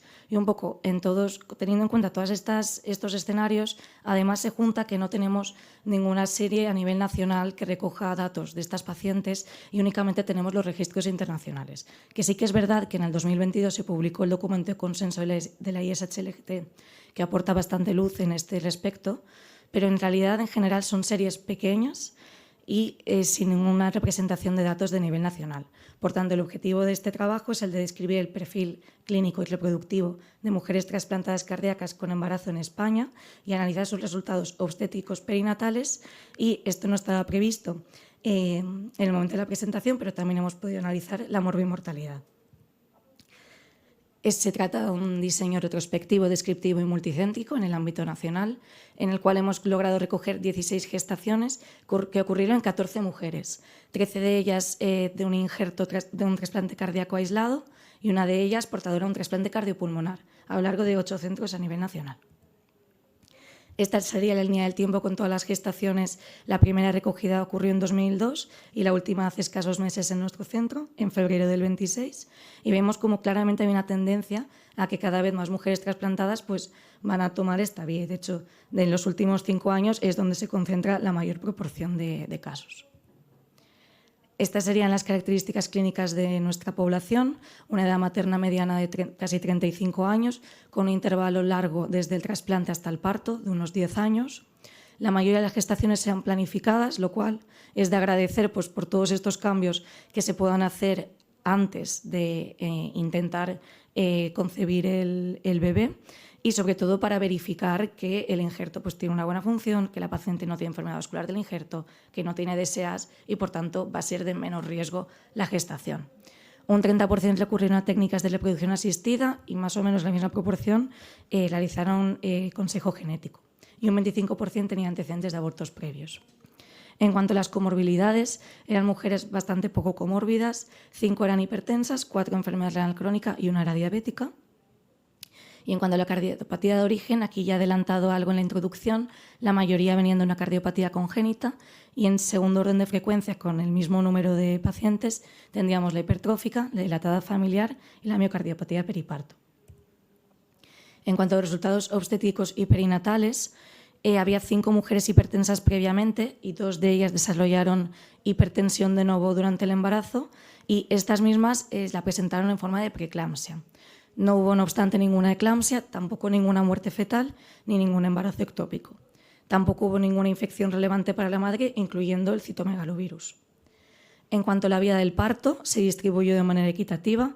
Un 50% de las pacientes fueron vía cesárea y un 50% por parto vaginal, y en la mayoría de casos la indicación de cesárea fue por motivos obstétricos y no por problemas con el injerto cardíaco. En cuanto a los resultados perinatales, la mayoría de bebés nacieron a término, un 30% sí que fueron pretérminos y un 25% tuvieron bajo peso, que es una tasa bastante baja teniendo en cuenta que las pacientes van a llevar corticoides, que puede favorecer esto. No hubo ninguna malformación congénita y únicamente 5 mujeres dieron lactancia materna. Esto es así porque realmente, tanto en el consenso y un poco en general la tradición de los cardiólogos y obstetras ha sido a que no den lactancia materna para poder volver rápidamente a su medicación crónica inmunosupresora, que es la que le mantenía estable antes del embarazo. En cuanto a los cambios del tratamiento, por grupo farmacológico vemos como los inhibidores de la calcinurina se mantuvieron todo el embarazo, con la peculiaridad de que hubo que subir las dosis por el aumento del volumen de distribución. En cuanto al micofenolato, en todas las que nos lo comunicaron se sustituyó por azatioprina. No obstante, hubo una mujer que pasó todo el embarazo con micofenolato, tampoco hubo ninguna malformación, pero desde luego no es algo que sea deseable. Los corticoides, las pacientes que los llevaran se pudieron mantener con seguridad, y mismo caso para el everolimus que para el micofenolato, también se debería haber retirado. En cuanto a la evolución de la función del injerto, vemos en azul lo que serían las medianas, y vemos como en realidad a golpe visual podríamos pensar que la función del injerto sí que ha estado estable de manera general durante el embarazo, pero si ya vamos a ver dato a dato cómo evolucionó la FEBI de nuestras pacientes a lo largo del embarazo, vemos como a partir del segundo trimestre algunas presentaron descensos significativos de la función ventricular. De hecho, el test estadístico por ello sale significativo. Y estos descensos de la función ventricular vinieron dados en la mayoría de casos por rechazo celular. Vamos a desgranar ahora los eventos inmunológicos. Sí que es cierto que bastantes mujeres habían tenido un rechazo celular previo, aunque la mayoría de ellos habían sido durante el primer año, pero 6 de 14 mujeres, casi la mitad, habían tenido algún rechazo celular mayor a 1R que había requerido pues, bolos de corticoides o un aumento de los corticoides orales. Del total de la muestra, aquí lo he dividido en las 16 gestaciones, pues en 4 gestaciones que ocurrieron en 4 mujeres diferentes sí que se dio rechazo celular. La mayoría, es decir, la mitad realmente, venían de haber presentado algún rechazo previamente en la evolución, pero 2 de ellas no habían presentado ningún rechazo hasta ese momento. Una de ellas nunca llegó a recuperar función ventricular y a los 2 años se practicó un retrasplante. Ninguna paciente había tenido rechazo hormonal previo, ni ninguna paciente tenía DSAs previamente antes del embarazo, o al menos que se conocieran, porque es verdad que algunas pacientes, como el embarazo fue hace bastante tiempo, no se medían rutinariamente los DSAs y este dato lo desconocemos. Pero de las que se dispone, ninguna los tenía. Y 2 mujeres presentaron rechazo humoral después del embarazo, las 2 coexistiendo con un grado de rechazo celular. Y las dos mujeres presentaron también DSAs de novo. Vale. En cuanto a la enfermedad vascular del injerto, ya he avanzado anteriormente que ninguna mujer tenía enfermedad vascular. No obstante, 4 mujeres después del embarazo la desarrollaron. Pero aquí hay que tener cautela, pues todos sabéis que la enfermedad vascular del injerto realmente es muy prevalente en los injertos de largo tiempo y puede haber aparecido simplemente pues porque el injerto ya llevaba mucho tiempo. Entonces, tenemos 4 casos. 2 de ellos, los 2 primeros, ocurrieron tardíamente, tanto desde el parto como desde el trasplante, por tanto, no parece que haya mucha relación con algún evento inmunológico como tal del proceso del embarazo, pero los 2 últimos sí que son pacientes que al poco tiempo del embarazo presentaron la EBI. De hecho, la última de ellas es una paciente de nuestro centro, nuestra primera paciente con embarazo después del trasplante, que presentó una EBI muy rápidamente progresiva a los 2 meses de dar a luz y se incluyó en lista de retrasplante, pero no falleció antes de poder trasplantarse. Y esto es un poco la razón por la que hemos querido hacer este trabajo a nivel nacional. Por tanto, muy brevemente, que ya sé que voy justa, perspectivas a futuro, continuar ampliando la cohorte y ampliando el seguimiento a largo plazo de estas pacientes, porque ha habido algún escándalo de luz muy recientemente y tenemos que ver los próximos años cómo se desarrollan los eventos. Y desde aquí hacemos un llamado a hacer un registro prospectivo, puesto que los datos que hemos tenido hasta ahora han sido un poco de la memoria de los grupos de trasplante. No ha habido una recogida de cada paciente embarazada de manera sistemática y, por tanto, sí que sería algo deseable. Y como conclusión, que el embarazo en mujeres trasplantadas cardíacas es posible con unos resultados aceptables, aunque tiene unos riesgos significativos de complicaciones maternas graves, especialmente probablemente la enfermedad vascular del injerto, y que por tanto la monitorización multidisciplinar estrecha es imprescindible. Y muchas gracias.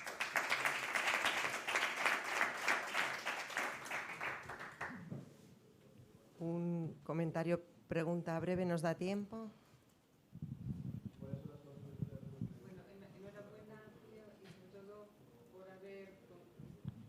Cogido toda la experiencia nacional. Yo particularmente estoy en contra de que creo que el mensaje no debe ser que sea posible, sino que el mensaje es de cuidado. Nosotros en nuestros pacientes a todos les aconsejamos el embarazo, porque la vida media después del trasplante son pues 12, 13 años. Es riesgo para ellos lo que tú has comentado, retirar el micofenolato. O sea, retirar el micofenolato, quitar las estatinas, ya el trasplante cuesta mucho, aumentar el riesgo, no vayamos a meter en la ecuación manejos con la inmunosupresión. Tiene una complicación, una neumonía, pues a lo mejor para hacer una radiografía, pues riesgo para el feto, a lo mejor evitas hacer diagnósticos que pudieran beneficiar a la paciente. Entonces, bueno, a veces, después de todos nuestros consejos, puede haber pacientes que se quedan embarazadas y eso pues es inevitable, que está a la decisión de cada uno, pero yo creo que esto, cuando se comenta, se debe decir, cuidado, que hay pacientes que han tenido el embarazo, pero a largo plazo se han muerto de rechazo, etcétera, etcétera, para que por lo menos la población sepa, y de mujeres trasplantadas, es tu decisión, pero que sepas que ya cuesta llegar a un trasplante, pero que esto aumenta el riesgo de muerte después del trasplante, el introducir esto en la ecuación. Estoy totalmente de acuerdo y de hecho yo creo que un comentario importante es cómo se aborda esto en los distintos centros y nosotros también desaconsejamos profundamente este tema y el cómo abordarlo y el hacerlo de una manera sistemática creo que es importante. Otra cosa es que lo recoges y dices, bueno, pues alguna le ha ido bien, incluso con micofenolato, ¿no? Pero que el mensaje no debe ser ese porque, bueno, los riesgos añadidos obviamente hay que informarlos, pero también tenemos que mojarnos y no es una cuestión de haz lo que quieras que yo ya me arreglo, ¿no? Yo creo que estoy de acuerdo. Elena. 2 preguntas muy rápidas. De cara a registros prospectivos, que estoy totalmente de acuerdo que son necesarios, ¿crees que sería buena idea recoger no solo DSA, sino otro tipo de anticuerpos? Y 2, aquellas mujeres que hicieron, a ver, ya sé que la N es muy limitada, pero las que hicieron el rechazo, a nivel de la inmunosupresión, ¿los niveles estaban más bajos que el resto de pacientes? ¿O cuál crees que había algún factor que era diferencial entre los que no hicieron rechazo y las que sí? Gracias.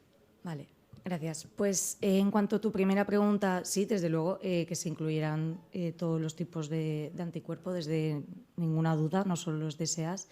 Y lo segundo, aquí es que hay bastante diversidad.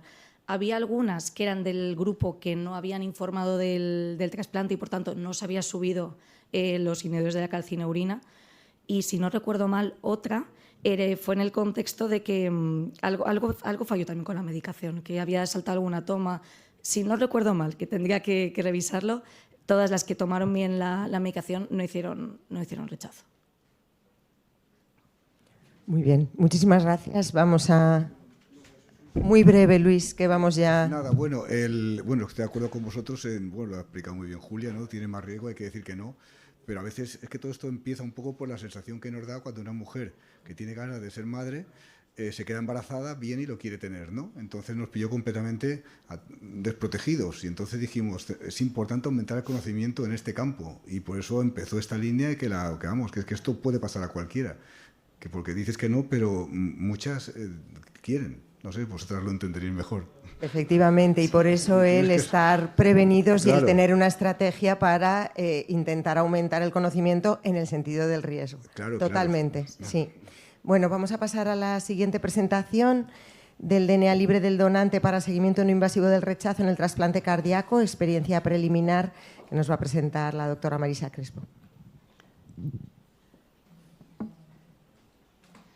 Bueno, pues buenos días. Es un placer para mí compartir con vosotros nuestra humilde y preliminar experiencia sobre el uso de ADN libre del donante para el seguimiento no invasivo del rechazo en el trasplante cardíaco, que hemos desarrollado en nuestro hospital junto con el servicio de inmunología. Bueno, el rechazo agudo es una complicación grave tras el trasplante cardíaco y su diagnóstico precoz mejora la función del injerto y la supervivencia a largo plazo. La biopsia endomiocárdica, que es el gold estándar, o lo ha sido hasta ahora, tiene limitaciones ya que se trata de un procedimiento invasivo con elevada variabilidad interobservador y limitada sensibilidad para detectar rechazo subclínico. Y uno de los métodos no invasivos de potencial ayuda en la monitorización de rechazo cardíaco agudo es el DNA libre de células procedentes del donante, el donor derived cell-free DNA. Esto significa la capacidad de poder analizar en la sangre muestras de DNA derivado del donante. Esto ha sido una investigación que ha llevado muchos años. Inicialmente, las primeras investigaciones requerían que se dispusiese de células para poder conocer el DNA del donante. A lo largo del tiempo y debido a mejoría en la sofisticación de los métodos de detección del DNA con las Targeted Next Generation Sequencing, se permite que, aunque no se disponga de células del donante, que esto es muy complicado, el DNA, pues poder analizar en el receptor por estudios de los SNPs. En España tenemos un registro multicéntrico que fue un proyecto de FIS liderado desde Puerta de Hierro, en el que se analizaron, que es el Free DNA, en 12 centros del año 2019 al año 2021, en el cual se analizaron 316 muestras de biopsia endomiocárdica y a la vez valor del donor de raíz, el Free DNA. Resaltar que únicamente el 4,7%, es decir, menos del 5% de todas las biopsias tenían lo que llamamos un rechazo tratable, es decir, mayor o igual de 2R. Y lo que se vio es que los pacientes que tenían el rechazo mayor o igual de 2 tenían un valor de DNA libre del donante significativamente mayor que los que presentaban no rechazo. El Allosec Cell-Free DNA es un kit dentro de los varios que hoy están disponibles para medir DNA, para que en pacientes que han recibido un trasplante de órgano sólido la cuantificación relativa en sangre periférica del DNA circulante que proviene del donante mediante secuenciación masiva. Se basa en el empleo de 202 SNPs para cuantificar con precisión la proporción de ADN circulante que corresponde al órgano trasplantado. Y la diferencia de este con todos los otros métodos es que puede hacerse en el propio centro, con lo cual mejora la logística. Nosotros, junto con un hospital que lo tiene implementado de Budapest, que tiene implementado ya esta técnica desde hace varios años en su rutina asistencial, hicimos un estudio de factibilidad que fue presentado en el Congreso Europeo en el año 2023, en el cual aquí pues nosotros vimos que en nuestro laboratorio de inmunología era factible el poder hacer esta determinación. Por eso, nosotros empezamos ya dentro de nuestro programa asistencial en el año pasado y el objetivo de esto era evaluar la factibilidad del uso en nuestro medio del donor de raíz Free DNA mediante el Allosec en el seguimiento de pacientes estables post-trasplante en el primer año para evitar biopsias. Este es un estudio unicéntrico, observacional y descriptivo de la puesta en marcha del seguimiento no invasivo del rechazo cardíaco mediante Allosec Cell-Free DNA. Criterio de inclusión pacientes desde el tercer mes post-trasplante y hasta el mes 12 que estuvieran estables, con función de ingento normal en el ecocardiograma y con biomarcadores troponina y NT-proBNP estables. El valor se cuantificaba de acuerdo a las recomendaciones de la casa y nuestro laboratorio de inmunología en bajos y eran menos de 20, zona gris 20-25 y elevado mayor de 25. Cuando el valor es bajo, no hacíamos biopsia. Estos son los métodos. Empezó en octubre del 2025, el 6 de octubre del 2025, tras ser aprobado después de muchos años, la inclusión dentro del proceso asistencial de nuestro centro y con un pacto de número de muestras autorizadas al año. Para la logística tuvimos que crear una vía clínica específica para Allosec, una consulta, una agenda propia con prestación presencial o telefónica, los lunes presencial y el viernes telefónica para dar los resultados. El pacto es 4 determinaciones de pacientes en cada consulta Allosec. En la consulta de enfermería se hacía el electro y la analítica con los mismos parámetros que hacemos para una biopsia, que incluyen analítica general, niveles de inmunosupresores, troponina y NT, proBNP y la extracción de las muestras para inmunología.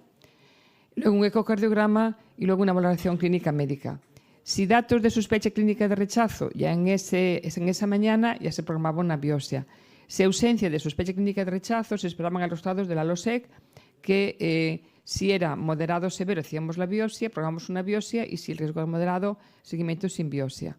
Y los resultados esperables, y es un poco lo pactado con el Instituto de Inmunología, que fuesen en 4 días, con lo cual lunes se ve el paciente, jueves a última hora retén los resultados o el viernes por la mañana, para que así nosotros el viernes podamos programar la biopsia la semana siguiente.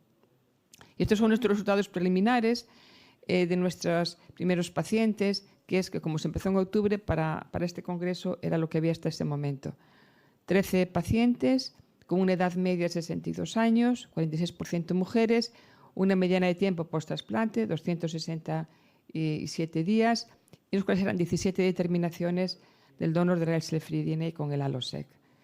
Estos son el tiempo en día desde la extracción hasta el resultado. Veis que tenemos 2 outliers de 11 y de 22 días porque hubo que repetir la muestra, pero en la mayor parte de los pacientes fue una mediana de 4 días y muchos de ellos en el segundo o el tercer día y el cuarto en la mayor parte de los pacientes.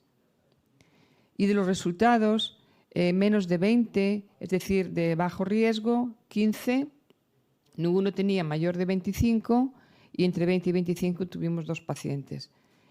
biopsia en los 2 pacientes cuyo score era de riesgo moderado de 20-25 no tenían rechazo.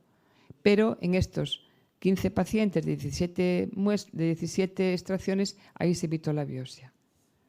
Y estas son nuestras conclusiones, que en nuestra experiencia preliminar el seguimiento con Allosec es factible, permitiendo reducir más del 80% de las biopsias, que la implementación del Allosec Cell-Free DNA en la práctica clínica permite optimizar la estratificación del riesgo de rechazo, reducir el número de biopsias innecesarias, mejorar la adherencia al seguimiento, especialmente en pacientes estables y de bajo riesgo, y que su carácter mínimamente invasivo, solo es una muestra de sangre, facilita una monitorización longitudinal más estrecha y personalizada del injerto. Y se necesitan más estudios para mejorar la implementación de esta técnica en el seguimiento post-trasplante. Y muchas gracias por vuestra atención. Muchas gracias, Marisa, y gracias por ajustarte al tiempo también. Elena. Varias preguntas cortas. ¿Qué hicisteis con los 2 pacientes de riesgo intermedio, los de 20-25? Porque la biopsia no salía rechazo. No hicimos nada. Eso los consideramos de la falta de especificidad, que es baja, porque todos esos pacientes además tenían un NT-proBNP bajo y tenían una troponina baja y una función del injerto normal. De haber tenido eso alto, ya hubiéramos hecho biopsia. O sea, por ahora solamente nosotros lo utilizamos para no hacer la biopsia en los pacientes que tienen un NT, un valor muy bajo, por el alto valor predictivo negativo. Vale, lo otro es, o sea, lo que hacemos es no tratar, abriríamos una biopsia para confirmarlo. Vale, pero o sea, a mí me genera duda, porque a nosotros tenemos algunos, no muchos, en este rango, y es verdad que al final nos estamos adelantando. Es que yo creo que hay que tener en cuenta que cuando tenemos un cell-free positivo, es verdad que lo interesante de esta prueba es el valor predictivo negativo y no el valor predictivo positivo, pero que independientemente nos está adelantando un diagnóstico. Es decir, que en la mayoría de pacientes que tengamos un resultado positivo o intermedio es que no vamos a encontrar nada en la biopsia. Entonces, habrá que ver si realmente hay que hacer algo o no. Esto es lo que a mí me genera duda realmente. Sí, tienes razón en lo que comentas. Esto es mucho más sensible, es muy sensible para evitar el rechazo, para detectar lo que... Nuestro primer valor es no hacer biopsias cuando todo está muy bien. Las biopsias de protocolo, que nos daban mucho miedo. Y del Free DNA sale que solo menos del 5% de las biopsias que se hacen tendrían un rechazo tratable. Entonces, aquí nuestra idea es evitemos biopsias que son innecesarias. Y lo otro, estoy de acuerdo contigo, que hay que ver, y en los países, por supuesto, que lo seguimos a todo y a todo le seguimos haciendo, pues a lo mejor hay un nivel para cada uno que si baja de ese nivel es bueno y si no baja es malo. Y la biopsia también, pues hay que darle más importancia que se analicen mejor cosas, como lo que ayer comentaba, anteayer, en la biopsia molecular. Yo personalmente creo que la biopsia con la hematoxilina eosina de hace más de 50 años es una pena no tener más rentabilidad, porque a veces se encuentran y hay que tener en cuenta más cosas. Y estoy de acuerdo contigo que este Elena, es un poco en dirección al cambio de paradigma, ¿no? Que se está dando ahora de, bueno, si tienes un DNA libre alto, pues trátalo un poquito más alto, a lo mejor no le des corticoides, pero ¿no? Pues sube niveles de inmunosupresión y tal. Y creo que eso además va a ser difícil porque es fácil que en esos 2 pacientes que habéis tenido ese resultado, pues bueno, tenía 8 de tacro, pues lo voy a poner en 9, ¿no? O sea, quiero decir que eso probablemente es lo que está ayudando, ¿no? El ajuste de la inmunosupresión y el seguimiento es un arte y todavía no es perfecto. Entonces, con esto también nos vale para aprender. Y luego la otra pregunta, que no sé si lo has comentado y igual me lo he perdido, ¿cuántas determinaciones hacéis en el primer año por paciente y cuándo empezáis? Empezamos después del 3er mes. O sea, cuando empieza el 3er mes, evidentemente, si es un paciente que ha tenido mucho rechazo, no lo hacemos. Es a partir del 3er mes que nosotros hacemos biopsias de protocolo hasta el 6º mes, y después del 6º mes hasta el primer año hacemos en aquellos que han tenido o un rechazo o que han tenido un más riesgo inmunológico por tener infecciones intercurrentes o menos inmunosupresión por comorbilidades. Eso es nuestro protocolo. Entonces, empezamos a partir del mes 3 y luego lo hacemos cuando le correspondería una biopsia, en nuestro que es pues inicialmente cada 15 días, luego mensualmente hasta el 6º mes y pues cada 2 meses hasta el año. Y eso es limitado también por el presupuesto con el que hemos pactado con el hospital, que más o menos son 125. Bueno, está Javier ahí, que es el jefe de inmunología, y con la parte con el que tenemos que ajustar el presupuesto a lo que nosotros queremos hacer. Pero nosotros, si pudiésemos, esto lo haríamos a largo plazo y después el primer año para mejor seguir al paciente. Yo digo que al paciente hay que seguirlo mejor de lo que lo seguimos, porque cuanto más sigas al paciente y mejor ajuste la inmunosupresión, pues más supervivencia tienes del injerto. Y hay muchas cosas todavía desconocidas, con lo cual esto nos vale para aprender. Y la última, muy rápida. ¿Cuántas determinaciones hacéis? ¿Lo hacéis cada semana? ¿Lo hacéis Cada una vez semana, al mes? lo comenté en métodos, es una vez a la semana, siempre son 4, o 4 o 8, porque si no la técnica, con los cálculos que hace Javier, pues sería más cara y no nos lo aceptarían. Eso es en el pacto con ellos. Muchas gracias. Muchas gracias, Marisa. Y a continuación, Alice Olivella nos va a presentar su trabajo, Multimodal Immune Profiling, Identifies a Regulatory Immune Deficit in Early Cardiac Allograft Vasculopathy. Bueno, buenos días a todos. El título está en inglés, pero lo dejé así, pero será en castellano. Para ponernos a prueba de la pronunciación. Exacto. No, estoy muy contento de poder presentar ya los primeros resultados de este estudio, que, como algunos sabéis, ha sido arduo y largo. La vasculopatía del injerto, como bien sabéis, es uno de los determinantes a largo plazo del pronóstico de estos pacientes, y a pesar de muchos esfuerzos, pues su incidencia no ha variado de forma significativa en las últimas décadas y sigue siendo un problema de primera línea.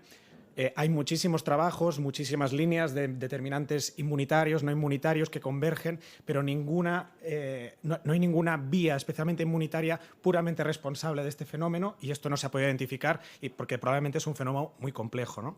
Su diagnóstico, además, con coronografía convencional, como se ha venido haciendo según las clasificaciones del ISHLT, pues sabemos que no detecta la vasculopatía de forma precoz, sino probablemente nos avisa cuando ya es un fenómeno muy avanzado, ¿no?, en la enfermedad. Y las técnicas como el IBUS y el OCT sí que están permitiendo probablemente definir estadios más precoces de este problema. Perdón.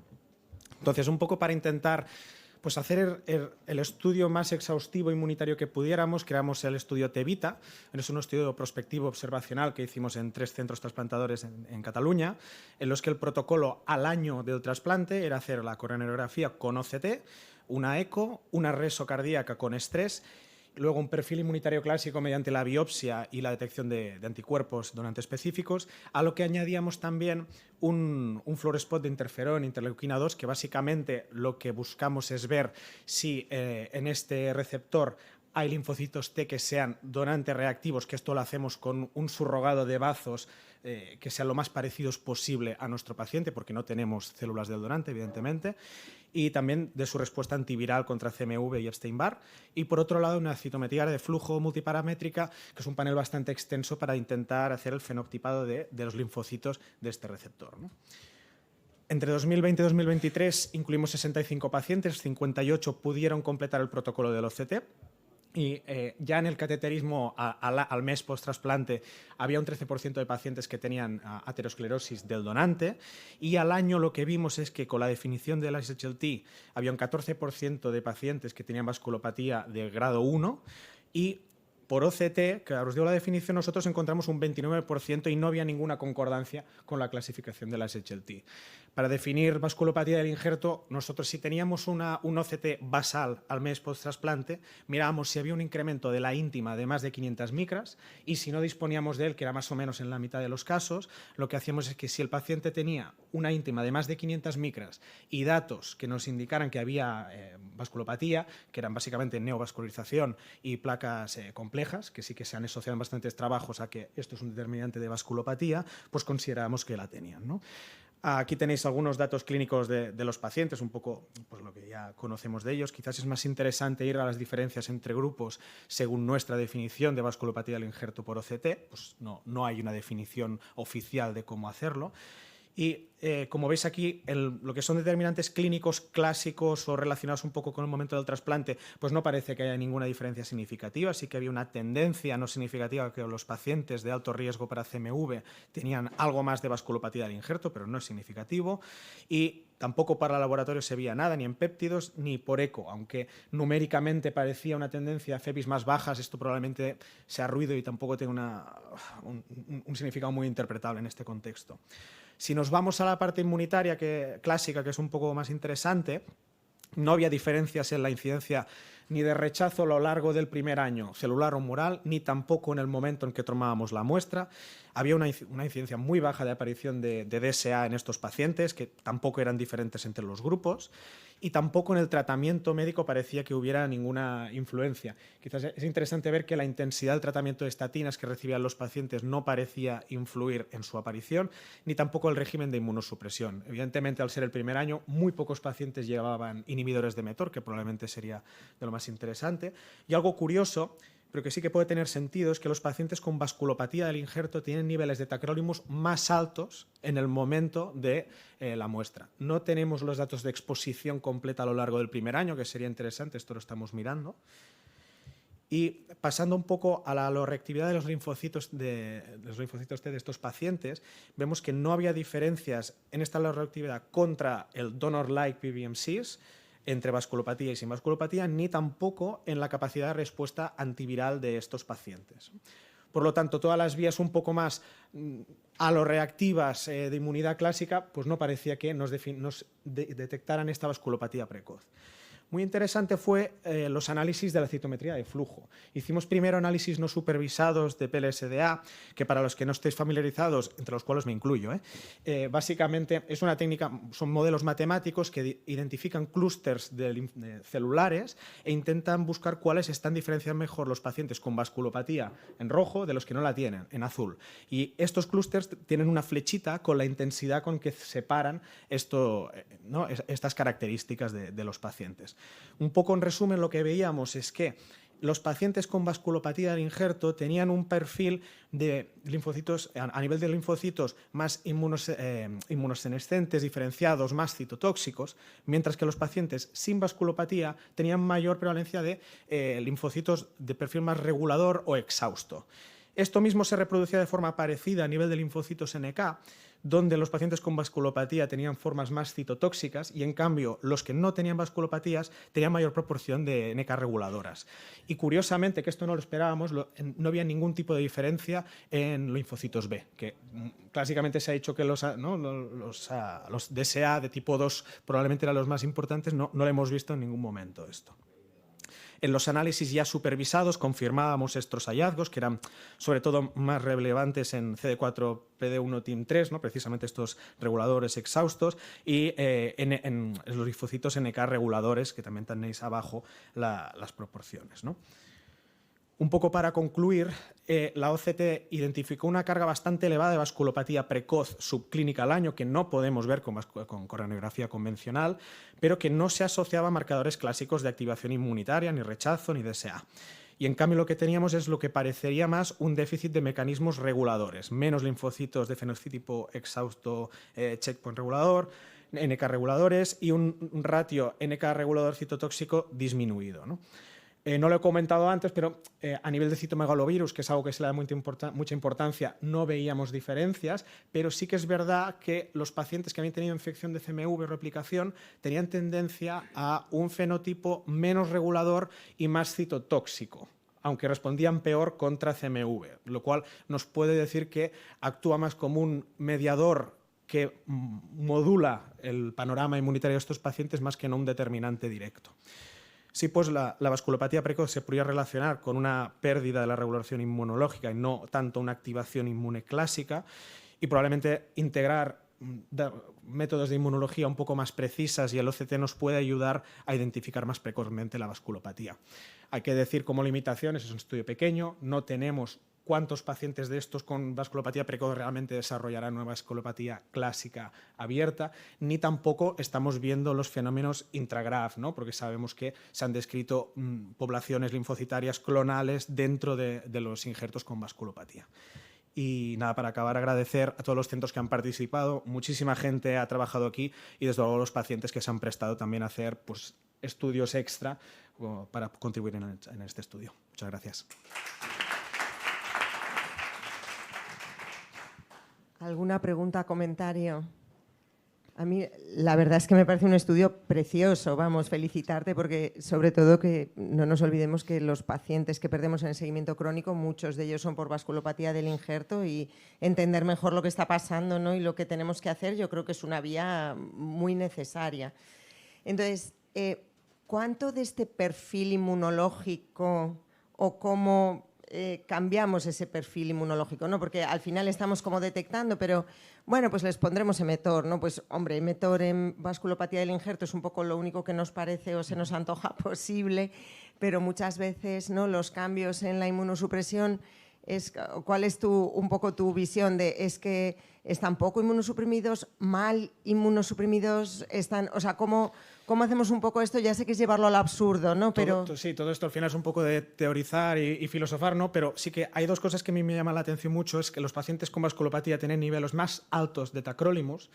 Entonces, y al mismo tiempo tenemos datos, por ejemplo, en el ensayo que no me sale el nombre, con rituximab, que curiosamente el rituximab lo que producirá más vasculopatía del injerto, en vez de reducirla. Entonces, quizás es más que tenemos una forma de inmunosuprimir a los pacientes pues con un conocimiento muy limitado, donde no solo estamos haciendo una disrupción de las vías más aloreactivas que conocemos, sino también nos estamos cargando lo que serían las vías más reguladoras y quizás este ambiente de baja regulación más proinflamatoria de forma crónica mantenida está promoviendo que haya una inflamación endotelial que nos lleve a la vasculopatía. Entonces, lo cual a lo mejor en realidad lo que tendrías que buscar, me estoy inventando, pero en gente que tiene bajo riesgo de rechazo y tienes estos hallazgos, a lo mejor incluso tienes que bajar tacrolimus en lugar, digo, por intentar llevarlo al razonamiento.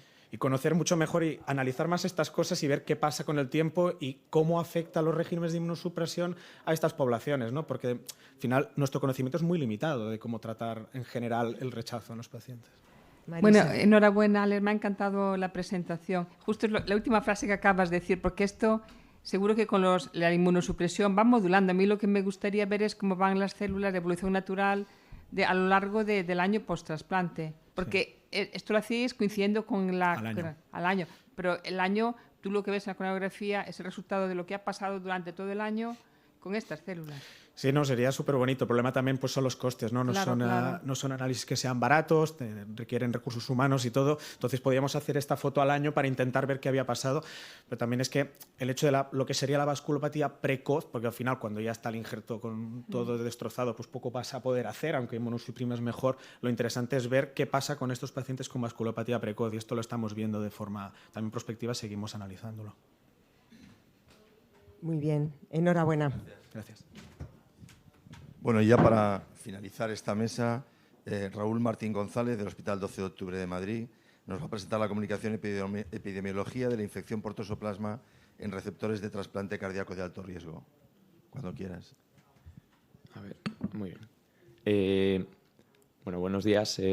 Gracias por la presentación y voy a presentar este trabajo que hemos hecho en conjunto en el Servicio de Cardiología junto con la Unidad de Infecciosas del Hospital 12 de Octubre sobre la epidemiología de la infección por el toxoplasma en receptores de trasplante cardíaco de alto riesgo serológico. Entonces, para comenzar, unas pequeñas pinceladas sobre el toxoplasma gondii, que como todos sabemos es un protozoo intracelular obligado que tiene un ciclo de vida complejo, como acostumbran los protozoos, ¿no?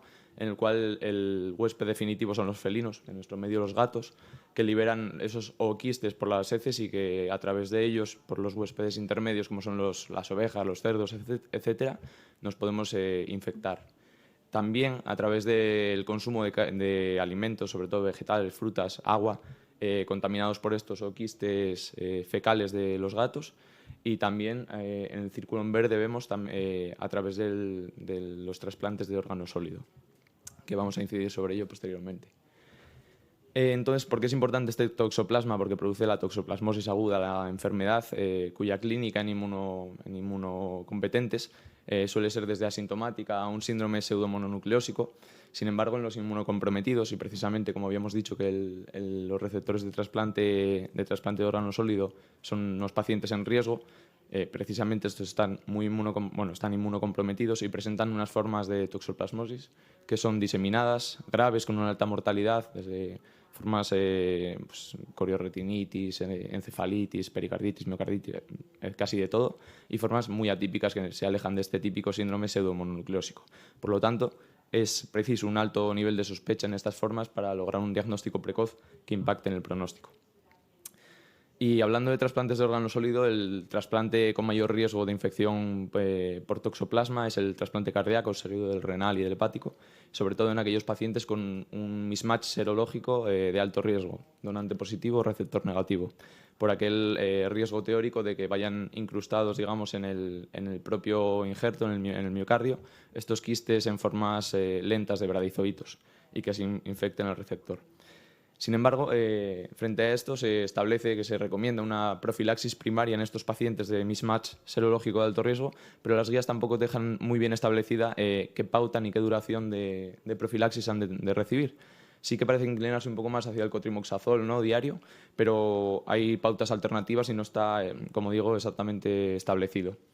Por lo tanto, nuestro trabajo hipotetiza, ¿no?, que la pauta de profilaxis con cotrimoxazol diario es una estrategia eficaz en la prevención de la toxoplasmosis y segura por un manejo de toxicidad adecuada en estos pacientes receptores de trasplante cardíaco con serología de alto riesgo. El objetivo primario, entonces, es, como digo, evaluar la eficacia y seguridad de esta pauta de profilaxis primaria con el cotri diario en estos pacientes de alto riesgo y, de forma secundaria, también conocer un poco, dimensionar un poco el problema de la incidencia de la toxoplasmosis aguda en estos pacientes de alto riesgo serológico. Para ello hemos realizado un trabajo retrospectivo unicéntrico en el cual hemos incluido a todos aquellos pacientes receptores de trasplante cardíaco con este mismatch serológico de alto riesgo, trasplantados entre 2014 y 2025, estos 11 años, con una profilaxis primaria que en nuestro centro se administra con el cotri diario durante 6 meses post-trasplante. De los 165 trasplantes cardíacos analizados en estos 10-11 años, nos hemos encontrado que hasta el 21%, es decir, hasta 1 de cada 5, eran pacientes de alto riesgo serológico para la infección por toxoplasma, un total de 35. La mayoría hombres de una edad media de unos 50 años y con una duración de la profilaxis administrada, como digo, de unos 180 días, como establece nuestro protocolo. Respecto a la seguridad y la toxicidad, llama la atención que de los 35 pacientes analizados de alto riesgo serológico, hasta 8, es decir, hasta un 23%, 1 de cada 4, casi, vieron interrumpida esta profilaxis primaria dentro de los 6 primeros meses debido a toxicidad por el cotrimoxazol. 7 de ellos por mielotoxicidad, sobre todo neutropenias, leucopenias, y 1 de ellos por fracaso renal agudo. Y el tiempo a la interrupción fue una mediana de 108 días, es decir, que a los 3 meses y medio más o menos vieron interrumpida esta profilaxis en vez de completar los 6 meses. Y con respecto a la eficacia de la profilaxis con el cotrimoxazol, nos hemos encontrado que de estos 35 pacientes, hasta 2 presentaron casos de toxoplasmosis aguda diseminada, lo cual no es nada desdeñable, casi 6% de los pacientes. En el primer caso se trataba de un hombre que acudió con un síndrome febril, de malestar general bastante inespecífico, y en el cual, debido al bajo índice de sospecha que se tenía, no se pensaba en la posibilidad de toxoplasmosis, pues el cuadro derivó mal y acabó el paciente siendo exitus y lográndose un diagnóstico prácticamente, como quien dice, post-mortem, ¿no?, con una necropsia viendo las lesiones cerebrales de la toxoplasmosis. En el segundo caso fue un año después más o menos, cuando llegó una paciente también con un cuadro febril atípico, un síndrome de malestar general, con pericarditis, derrame pericárdico, y entonces en este caso ya quizá con el aprendizaje, ¿no?, del primer caso tan desgraciado y teniendo en mente el toxoplasma, se le pidió rápidamente unas serologías que demostraban una seroconversión y una PCR positiva en líquido pericárdico, pero ya de forma empírica se empezó con el cotrimoxazol como tratamiento y que se vio sustituido por sulfadiazina pirimetamina porque también desarrolló una leucopenia en este caso durante el tratamiento y acabó el paciente bien con una curación tras un mes de ingreso.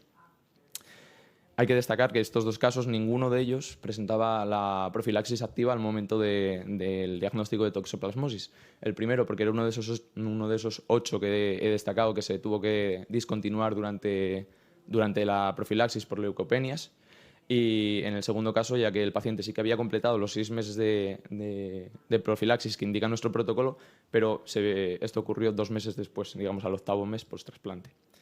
Por lo tanto, discutiendo los datos que hemos encontrado, que hemos analizado, sí que efectivamente hay una alta tasa, digamos, de reacciones adversas a cotrimoxazol en profilaxis, en administración diaria, que llevan incluso a su discontinuación, ¿no? A, como decía, un 23%, y que revisando los datos publicados, pues que está bastante en consonancia. O sea que esto es algo frecuente, digamos, con datos publicados por otros centros que llegan hasta el 25 o 30% durante 6 meses, un año de profilaxis. La eficacia del cotrimoxazol sí que encontramos que es elevada mientras se está administrando, ya que ningún paciente sufre una toxoplasmosis aguda durante la profilaxis, pero existe un riesgo de toxoplasmosis, sobre todo en los pacientes en los primeros meses después de discontinuarla precozmente o al fin de los 6 meses, sobre todo en aquellos que tenían un mayor grado de inmunosupresión, ¿no? Y para ello necesitamos un alto índice de sospecha, ¿no?, en estos pacientes que se les ha discontinuado, que ya no tienen profilaxis y que se presentan con clínica atípica, para poder sospechar estos cuadros de toxoplasmosis con pronóstico tan malo y así intentar impactar positivamente en ellos. Por lo tanto, como digo, la profilaxis con el cotrimoxazol frente al toxo durante 6 meses es eficaz mientras la administramos, pero no protege tras la suspensión. Y dado que en hasta 1 de cada 4 pacientes se tuvo que suspender precozmente, hemos de estar muy atentos e intentar buscar alternativas de profilaxis primaria que no sea este cotrimoxazol diario tan tóxico, aunque efectivo, y poder, por ejemplo, buscar pautas alternativas como sería el cotri 3 veces a la semana, ¿no? Las perspectivas que tenemos actualmente con este estudio es extender este análisis a nivel nacional. Hemos hecho un llamamiento a los demás centros de trasplante que felizmente han reaccionado muy positivamente y hemos reclutado, pues, todos están interesados en participar, para así intentar un poco generar la evidencia que estabilice, ¿no?, que siente las bases de una profilaxis más establecida y realmente también conocer la dimensión de este problema, ya que podemos estar perdiendo pacientes por toxoplasmosis que sean incluso, pues, infradiagnosticadas y que nunca llegáramos a saber la causa, ¿no?, del fallecimiento o de la enfermedad de estos pacientes. Y dejo aquí un poco la cuña publicitaria por si hay alguna duda o cualquier cosa. Estaremos encantados de hablar con vosotros lo que haga falta. Y muchas gracias.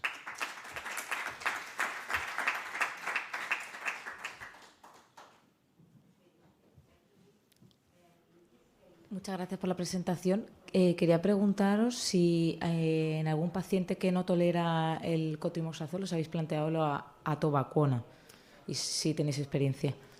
En nuestro centro, de los datos, por lo menos en los pacientes que reciben el cotri diario por el mismatch de alto riesgo, ninguno recibió otra cosa que no fuera el cotri. Y cuando se retiró, generalmente yo no me di cuenta de ninguno que se haya cambiado por otra profilaxis. Se les dejaba sin ella temporalmente. Sí que es verdad que en 3 o 4 de los 8 se reintrodujo, es decir, estuvieron sin la profilaxis pues una semana, un mes, unos días. Y luego, actualmente, un paciente que sí que tenemos ingresado, que tiene el problema es que las alternativas son difíciles, ¿no? Y para hacer profilaxis con otros fármacos tienes que tener la 6-fosfato, glucosa, no sé cuántos, para ponerles profilaxis menos tóxicas. Y eso te lleva un tiempo, por lo menos en nuestro hospital lleva más de una semana, 15 días el tener el resultado. Y hemos probado atovaquona en un paciente en un cardiorrenal que tenemos ahora, que es un retrasplante con un toxo de alto riesgo. Es una de las alternativas. Hasta ahora no lo habíamos probado, pero ahora a la vista de un par de casos que hemos tenido estamos mucho más sensibilizados y buscando alternativas. A mí me llama la atención que hagáis la profilaxis con un comprimido diario, porque nosotros la hacemos con 3 comprimidos a la semana, también en alto riesgo. Y es verdad que no tenemos, a partir de ahora sospecharé, por si acaso, tener un índice de sospecha más alto, pero no hemos tenido ningún caso de toxoplasmosis en pacientes de alto riesgo, que yo recuerde. ¿Y hacéis serologías de control? O sea, ¿se hacen serologías de control posteriormente? No, posteriormente no, la verdad. Y luego también va muy ligado a la inmunosupresión que tienen los pacientes, ¿no? Porque nosotros tenemos un régimen de inmunosupresión que es muy elevado y creo que eso también condiciona el momento en el que quitas la profilaxis, todavía estamos con 15 de prednisona, por ejemplo. Entonces, eso probablemente también está influyendo mucho. Y luego una cosa es que en el estudio multicéntrico que vamos a hacer, cada uno vamos a tener datos de realmente lo que ha pasado y luego es interesante ver con estos de alto riesgo si han seroconvertido, ¿no? Porque nosotros lo miramos, ¿verdad? Nosotros tenemos de 35, yo creo que hemos hecho, porque esto es retrospectivo al fin y al cabo, entonces teníamos como 9 o 10 que tenían serología de control y efectivamente que no habían desarrollado. Bueno, de 33, porque 2 sí que lo habían desarrollado. Hola, muy interesante vuestra presentación. Nosotros utilizamos otra profilaxis, que es la pirimetamina, desde siempre. Y una de las, dicen que es más eficaz contra la prevención. El trimetoprim sulfametosazol, nuestra idea es más para el neumocistis carini. Muchas veces tenemos la necesidad de bajar la dosis o a veces suspenderla por leucopenia. Y sin embargo, la pirimetamina nunca hemos tenido que suspenderla por leucopenia. Hemos tenido toxoplasmosis tardías, a veces en situaciones de trasplante de médula ósea muy inmunosuprimido mucho tiempo después del trasplante. Y el tema de seguimiento serológico es controvertido porque con el ser inmunosuprimido a veces no es muy sensible. Entonces, cuando tienes la sospecha de enfermedad, sí, pero si no, yo no sé cuánto de rentable es, porque con la inmunosupresión las IgGs pueden no subir. Sí, totalmente, pero es verdad que en los casos que sí que han tenido infección clínica, todos han seroconvertido. Bueno, yo creo que va a ser interesante un poco ver a nivel nacional. Bueno, concluimos. Bueno, gracias a todos. Acabó esta mesa. Y enhorabuena a todos los ponentes y bueno, seguir que todavía queda un ratito de congreso. Chao, adiós.